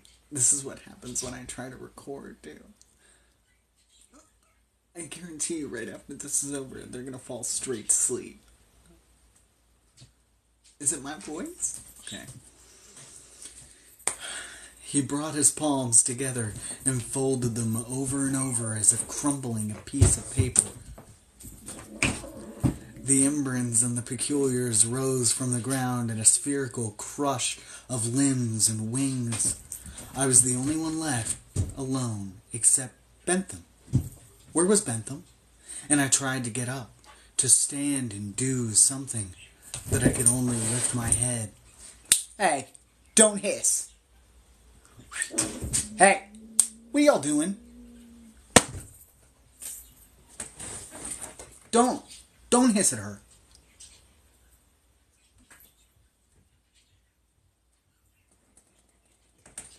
Be nice to your sister.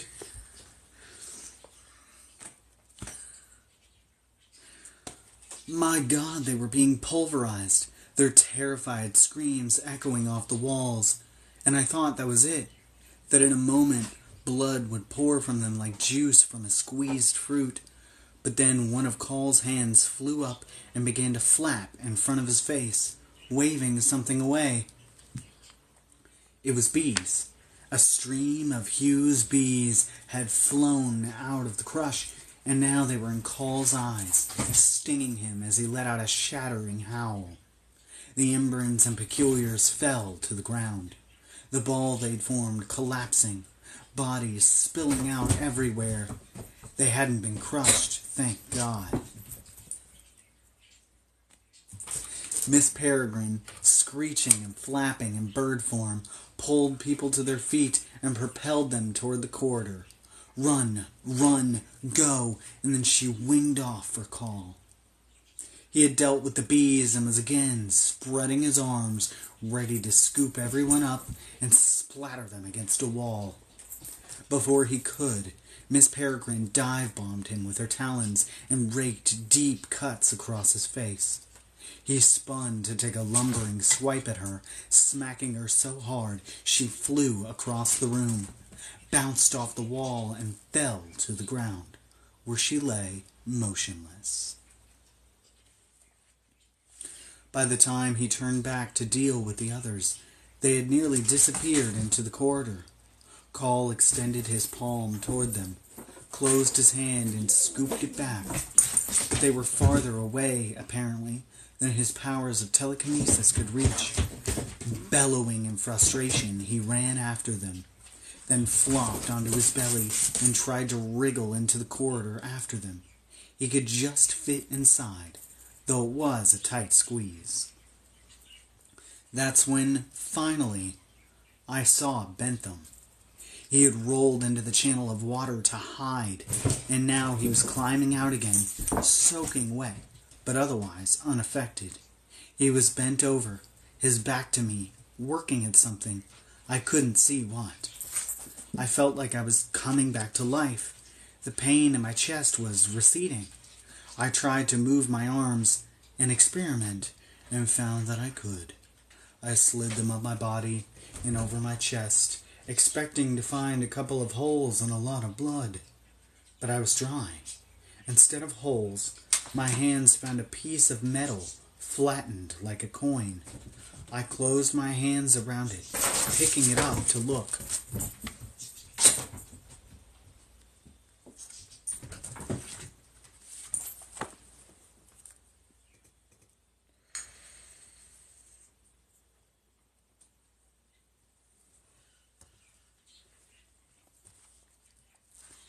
It was a bullet.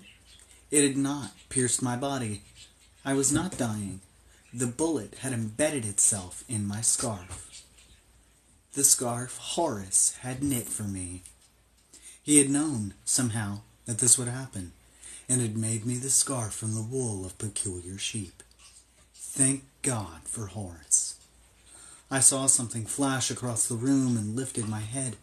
I could just do it, to see Bentham, standing with his eyes ablaze, cones of hot, white light beaming from his sockets. He dropped something, and I heard a tinkle of glass. He'd taken a vial of Ambro. I used all my strength to turn onto my side, then curled and began to sit up.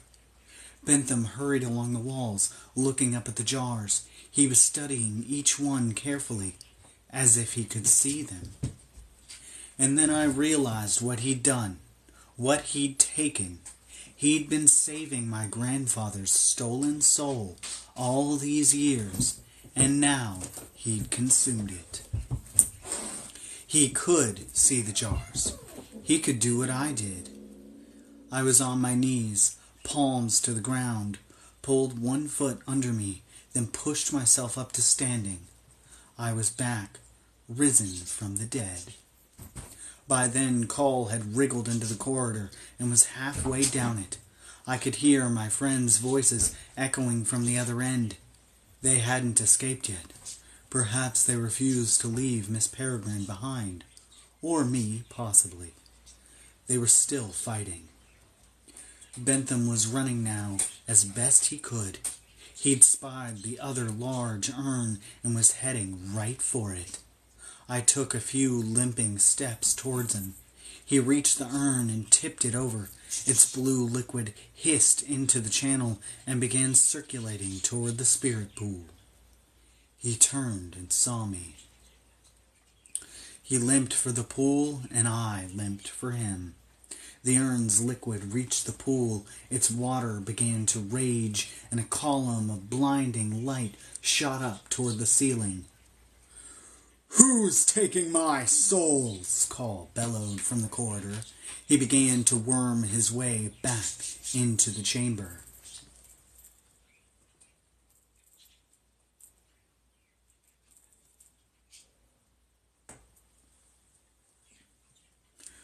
I tackled Bentham, or fell on him, whichever you prefer.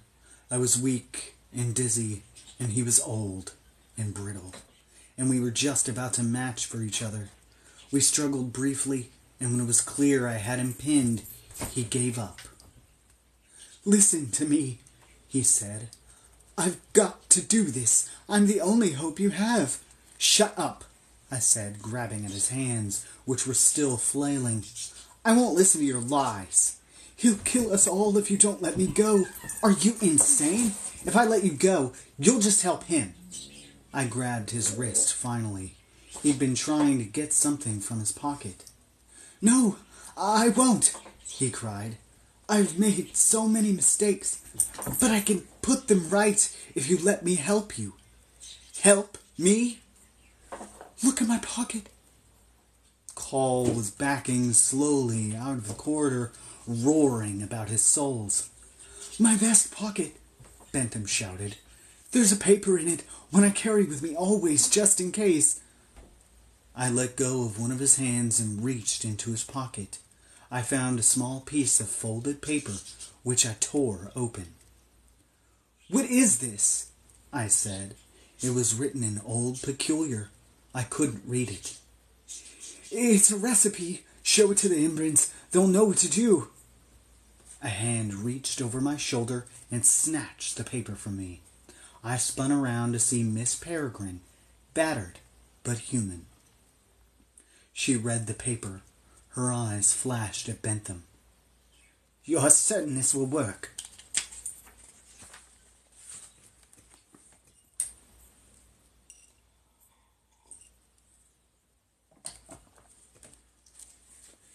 "It worked once," he said. "I don't see why it shouldn't again. And with even more Imbrans." "Let him go," she said to me. I was shocked. "What? But he's gonna—" She put a hand on my shoulder. "I know. He stole my grandfather's soul. He's taken it. It's in him right now. I know, Jacob." She looked down at me, her face kind but firm. "That's all true, and worse. And it was a good thing you caught him. But now you must let him go." So I released his hand, stood up with help from Miss Peregrine, and then Bentham stood too, a sad, bent-backed old man with the starry black drippings of my grandfather's soul running down his cheeks. For a moment I thought I could see a flash of Abe in his eyes, a little of his spirit there, sparking back at me. Bentham turned and ran for the column of light and the spirit pool. The vapor was gathering into the shape of a giant almost as large as Call, but with wings. If Bentham reached the pool in time, Call would have a worthy challenger.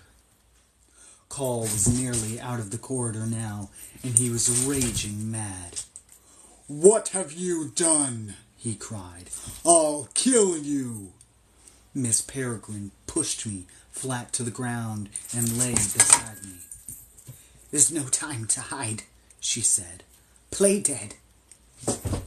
Bentham stumbled into the pool, and immediately the vapor began funneling into him.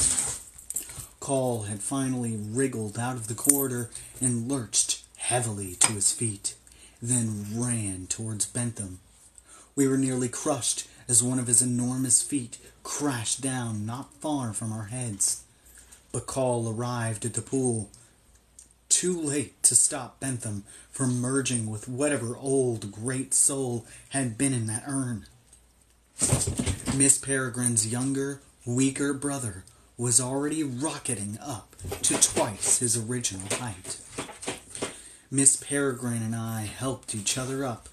Behind us, Call and Bentham began to clash, the sound erupting like bombs. No one had to tell me to run.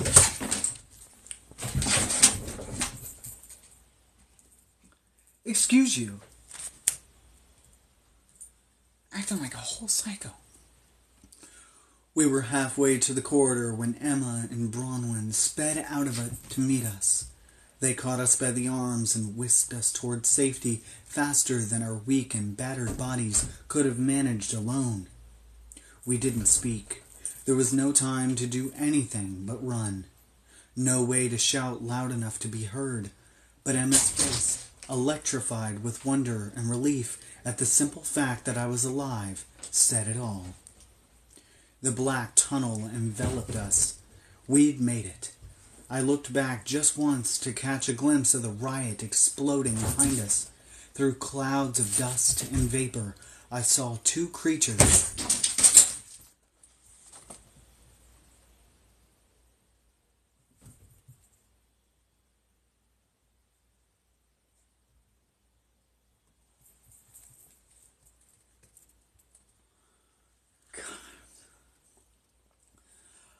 I saw two creatures taller than houses trying to murder each other. Call choking Bentham with one spiky hand, gouging his eyes with the other. Bentham, insect-headed, thousands of eyes to spare, feeding on Call's neck with long, flexible mandibles and battering them with great leathery wings. They danced, a tangle of limbs slamming together into walls, the room echoing down around them, the contents of countless shattered soul jars flying, a luminous rain. With that preview of my nightmares thus cemented in my brain, I let Emma pull me into the dark.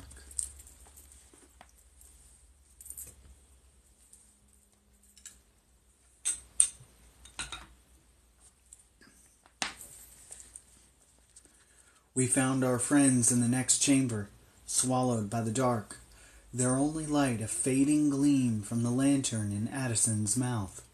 When Emma fired a flame and they saw us loping toward them, worse for wear but alive, they let out a great whooping cheer. I saw them in her light and winced. They were in rough shape themselves, bloodied and bruised from being slammed around by Call, a few limping on sprained or broken legs. There was a momentary lull in the blasting noises coming from the cavern, and Emma was finally able to hug me.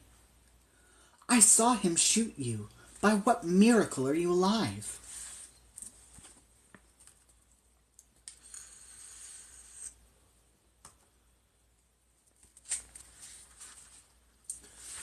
By the miracle of peculiar sheep's wool in Horace's dreams, I said, and then I kissed Emma and broke away to find Horace in the crowd. When I did, I hugged him so hard his patent leather shoes lifted off the ground.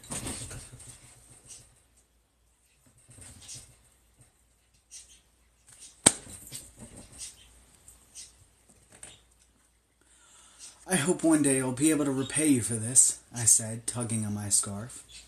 I'm so glad it helped, he said, beaming at me. The destruction resumed, the sound immense, unbelievable. Rocky debris rolled out of the corridor at us. Even if Call and Bentham could reach us from where they were, they could still bring the whole place crashing down on our heads. We had to get out of the library, and then out of this loop. We ran, scraping and hobbling back the way we'd come, half of us a limping mess, the others acting as human crutches. Addison guided us with his nose, back through the maze and out the way we'd come. The sound of Call and Bentham's battle seemed to pursue us, growing louder even as we got farther away, as if they were growing. How big could they get? And how strong? Perhaps the souls from all the jars they'd broken were raining into the pool, feeding them, making them even more monstrous. Would the Library of Souls bury them? Would it be their grave, their prison? Or would it crack open like an eggshell and birth these horrors into the world? We reached the grotto exit and dashed once again into the orange daylight.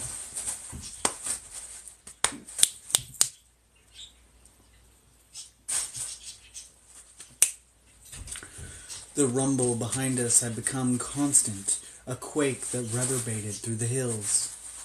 "We must keep going," Miss Peregrine shouted. "To the loop exit." We were halfway there, stumbling through a clearing when the ground beneath us shook so violently that we were all thrown off our feet. I'd never heard a volcano erupt in person, but it couldn't have sounded much scarier than the thunderous boom that echoed from the low hills behind us. We turned in shock to see acres of pulverized rock flying into the air, and then we heard, clear as day, the screams of Bentham and Call. Stop that.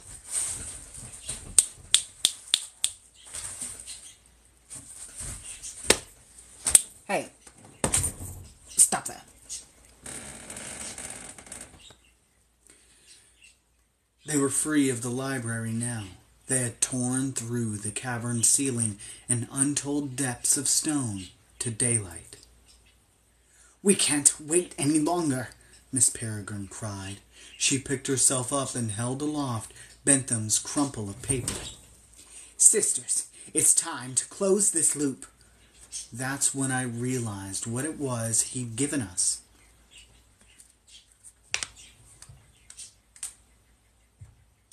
About 3 more pages. That's why I'm like, we're so close. Okay. Where did I fucking go? That's when I realized what it was he'd given us and why Miss Peregrine had let him go. A recipe, he'd called it. It worked once. It was the procedure he tricked Call and his followers into enacting all those years ago in 1908. The one that had collapsed the loop they were in. Rather than resetting their internal clocks as they'd hoped, this time the collapse would be intentional. There was only one problem. "Won't that turn them into hollows?" asked Miss Wren. "A hollow's no problem," I said. "But last time someone collapsed a loop this way, didn't it make an explosion big enough to flatten half of Siberia?" "The Embrons my brother coerced into helping him were young and inexperienced," Miss Peregrine said. "We'll do a better job." "We'd better," said Miss Wren.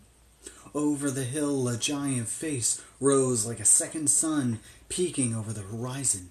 It was Call, large as 10 houses now, and a terrible voice that trumpeted across the hills. He bellowed, "Alma!" "He's coming for you, miss," Olive cried. "We must get to safety." "In a moment, dear." Miss Peregrine stood, shooed all of us peculiar children, and Sharon and his cousins, a good distance away, then gathered the Embrons around her. They looked like some mystical secret society about to enact an ancient ritual, which I suppose they were. Reading from the paper, Miss Peregrine said, "According to this, once we start the reaction, we'll only have a minute to escape the loop."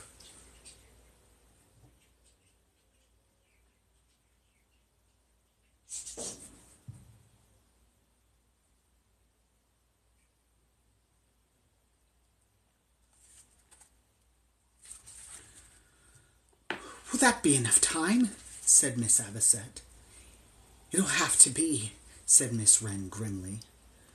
"Perhaps we should get closer to the exit before we try," suggested Miss Glassbill, who had just recently come to her senses. "There isn't time," said Miss Peregrine. "We have to—" The rest of her sentence was drowned out by a distant but thunderous shout from Call, his words gibberish now, his mind likely melting from the extraordinary stress of rapid growth. His breath reached us a few seconds after his voice, a foul yellow wind that curdled the air. Bentham hadn't been heard from in a few minutes. I wondered if he'd been killed. "Wish your elders luck," Miss Peregrine shouted to us. "Good luck," we all cried. "Don't blow us up," Enoch added. Miss Peregrine turned to her sisters. The 12 Embrons formed a tight circle and joined hands.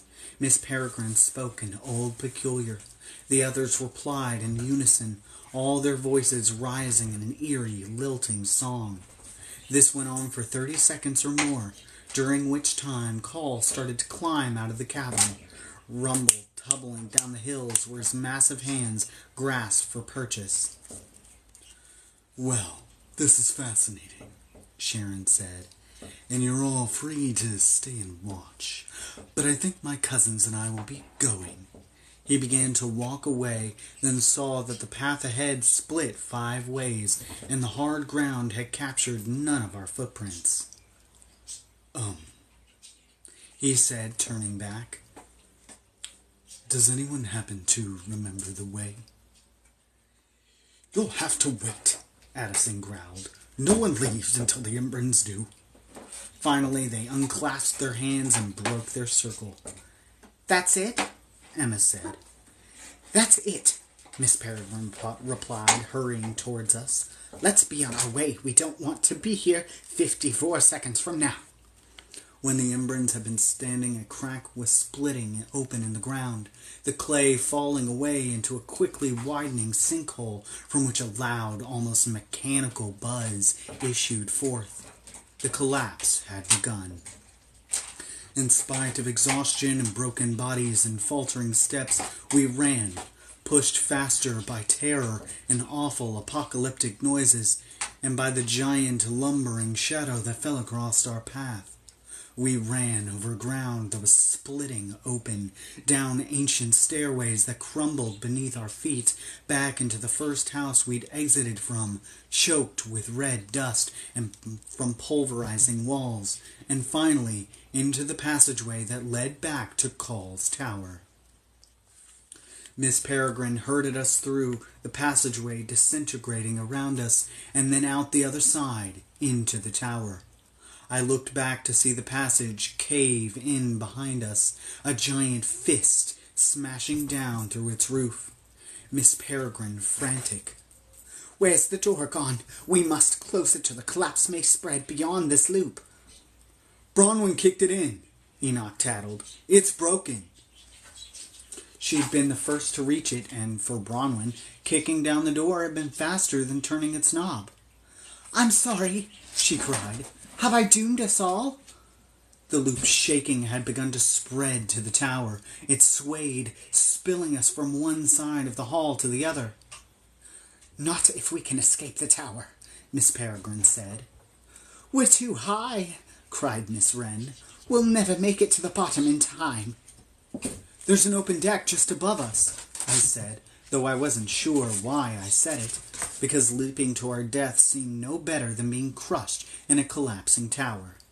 "Yes," cried Olive, "we'll jump."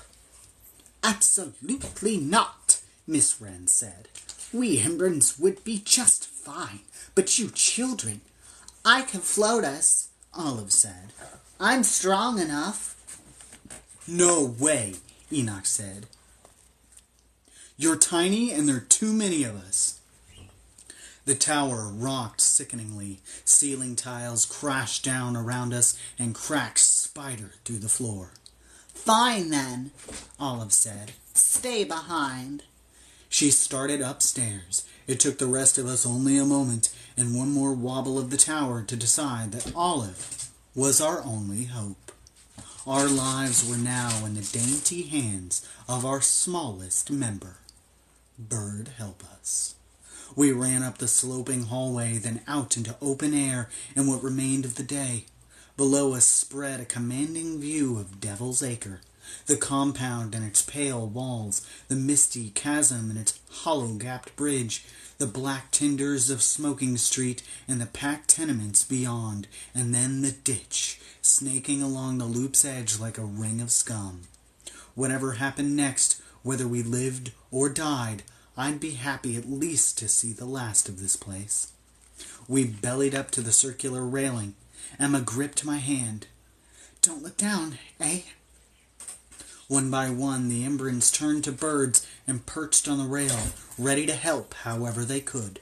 Olive took hold of the railing with both hands and slipped out of her shoes.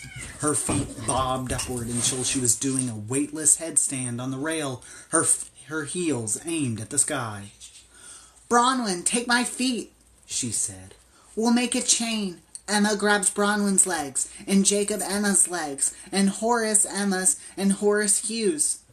"My left leg's hurt," Hugh said. "Then Horace will grab your right one," Olive said. "This is madness," said Sharon. "We will be much too heavy." Olive started to argue, but a sudden tremor shook the tower so hard that we had to cling to the rail or be shaken off. It was Olive's way or nothing. "You get the idea," Miss Peregrine shouted. "Do as Olive says, and most importantly, don't let go until we reach the ground." Little Olive bent her knees, kicked one foot down toward Bronwyn, and offered it to her. Bronwyn took Olive's foot, then reached up and grabbed the other one. Olive let go of the rail and stood up in Bronwyn's hands, pushing toward the sky like a swimmer kicking off the wall of a pool. Bronwyn was lifted off her feet. Emma quickly grabbed hold of Bronwyn's legs, and then she was lifted too. As Olive strained upward, gritting her teeth, willing herself higher. Then it was my turn, but Olive, it seemed, was running out of lift power. She struggled and groaned, dog-paddling toward the sky, but she was out of juice. That's when Miss Peregrine turned into a bird, flapped into the air, hooked her talons through the back of Olive's dress, and lifted. My feet came off the ground. Hugh grabbed onto my legs, and Horace onto his legs, and Enoch onto his, and so on, until even Perplexus and Addison and Sharon and his cousins had caught a ride. We strung out into the air like a strange wiggling kite, Millard its invisible tail. The other smaller Embrons hooked into our clothes here and there and flapped furiously, adding what lift they could. The last of us had only just left the tower when the whole thing began to crumble. I looked down in time to see it fall. It happened quickly, tumbling in on itself, the top section seeming to implode as if it had been sucked into the collapsing loop. After that, the rest just went, tipping over in one section before breaking in the middle and slumping into a huge cloud of dust and debris, the sound like a million bricks being poured into a quarry. By then, Miss Peregrine's strength was flagging, and we were falling slowly toward the ground, the Embrons pulling us hard to one side for a soft landing away from the wreckage. We touched down in the courtyard, Millard first, and then finally Olive, who was so spent that she landed on her back and stayed there, breathing like she just ran a marathon. We gathered around, cheering and applauding her. Her eyes got big and she pointed up. "Look!"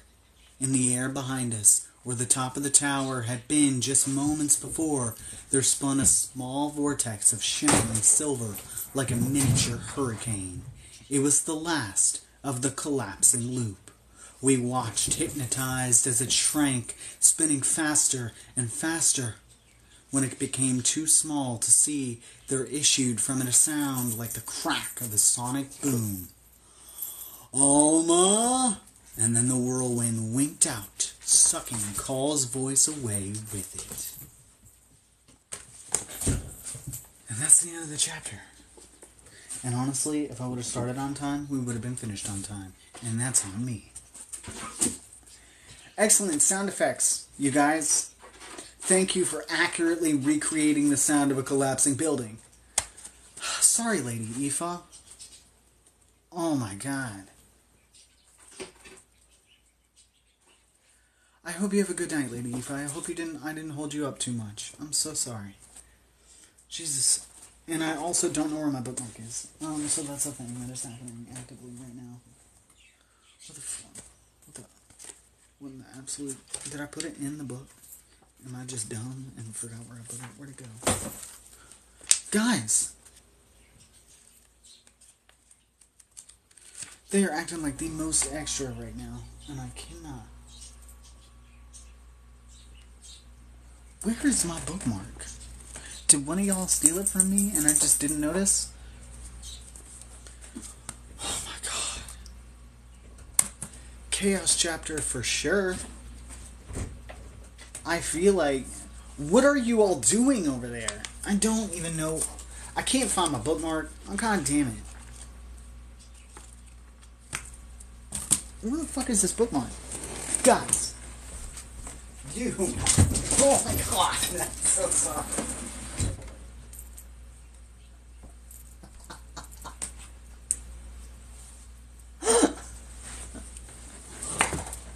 They were both facing away from me. No, they were both... I was trying to figure out what they were fucking doing because I knew one of them was jumping at the door. But they were also making like this rustling noise with something. And I was like, what did they get that made that noise? There was there was something in a shopping bag in the closet. And they pulled it partially under the door.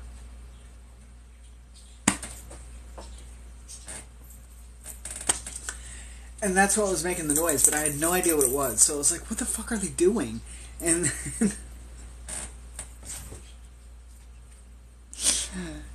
and so I went over to check, and then they both didn't see me coming, and they turned around at the same time, and they were both like, oh shit, and then bolted off. Oh my god. Yeah, no, they are seriously gremlins.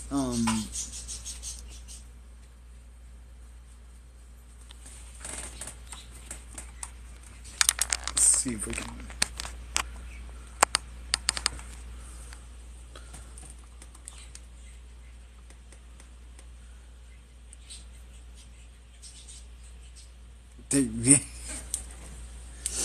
This is what Cat Facts is now. Is just me showing y'all my cats. Go on, do something crazy. None of the camera's looking at you. They are adorable, but they are kind of sequestered to this room until we get them used to the other cat. So they're just going buck wild in here, because they're ready to leave, but the other cat is not used to them yet. And we're trying to do it as safely as possible, but they just keep going crazy in here.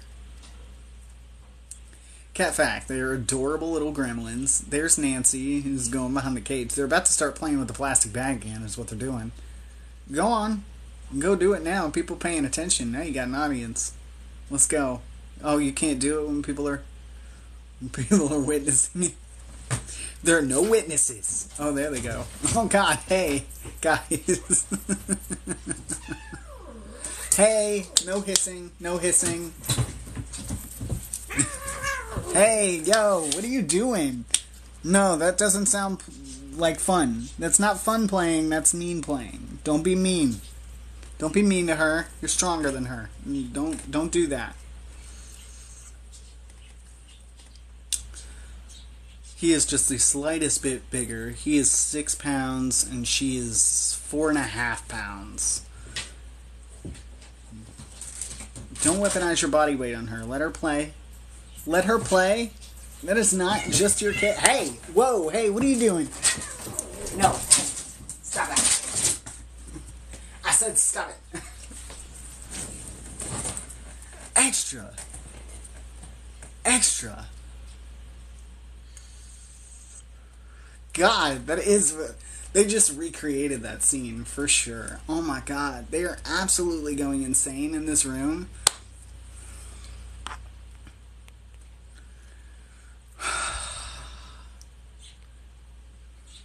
Yeah?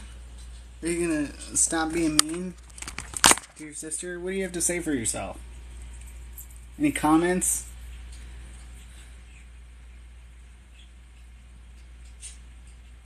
That was assault, sir. That was assault. Apologize. I'm sorry, Nance.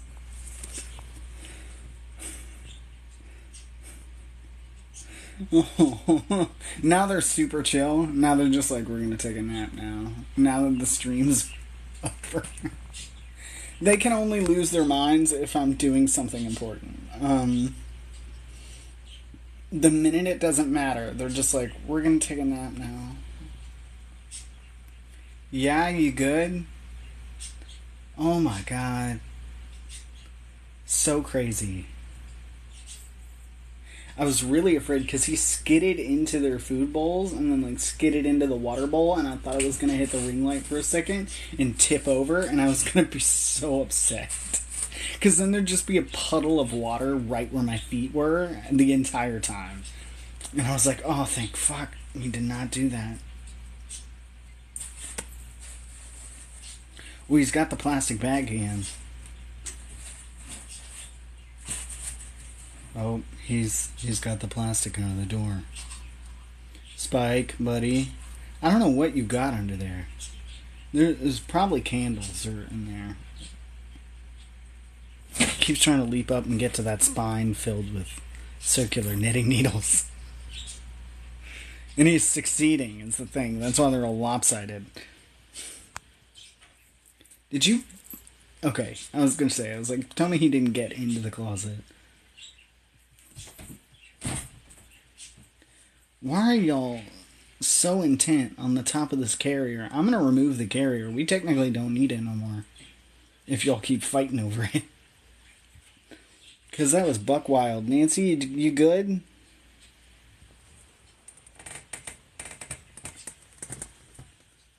You good?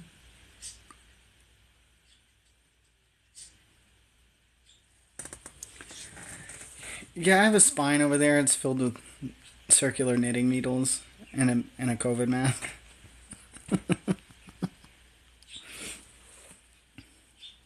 You good? Oh yeah, they are fighting over Pride Rock over here. And I'm oof. Jeez. Damn. That was one hell of a war they just fought for like fucking an hour. They've been doing that since 9. God, jeez. What do you have to say for yourself? Huh? Are you proud? Are you proud of what you've done here? Because, you know, dude.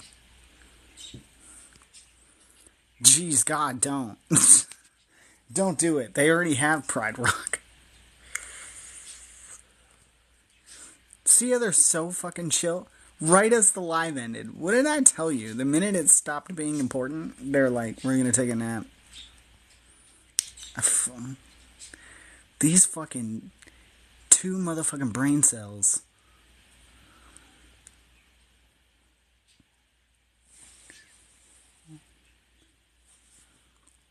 Oh, his little bow. Yeah, he's got a little bow on there. Nancy wriggled out of hers earlier today.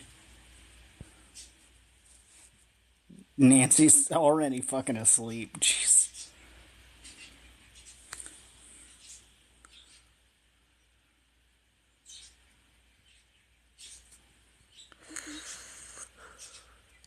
If they ever calm down, I'll get you their neck measurements.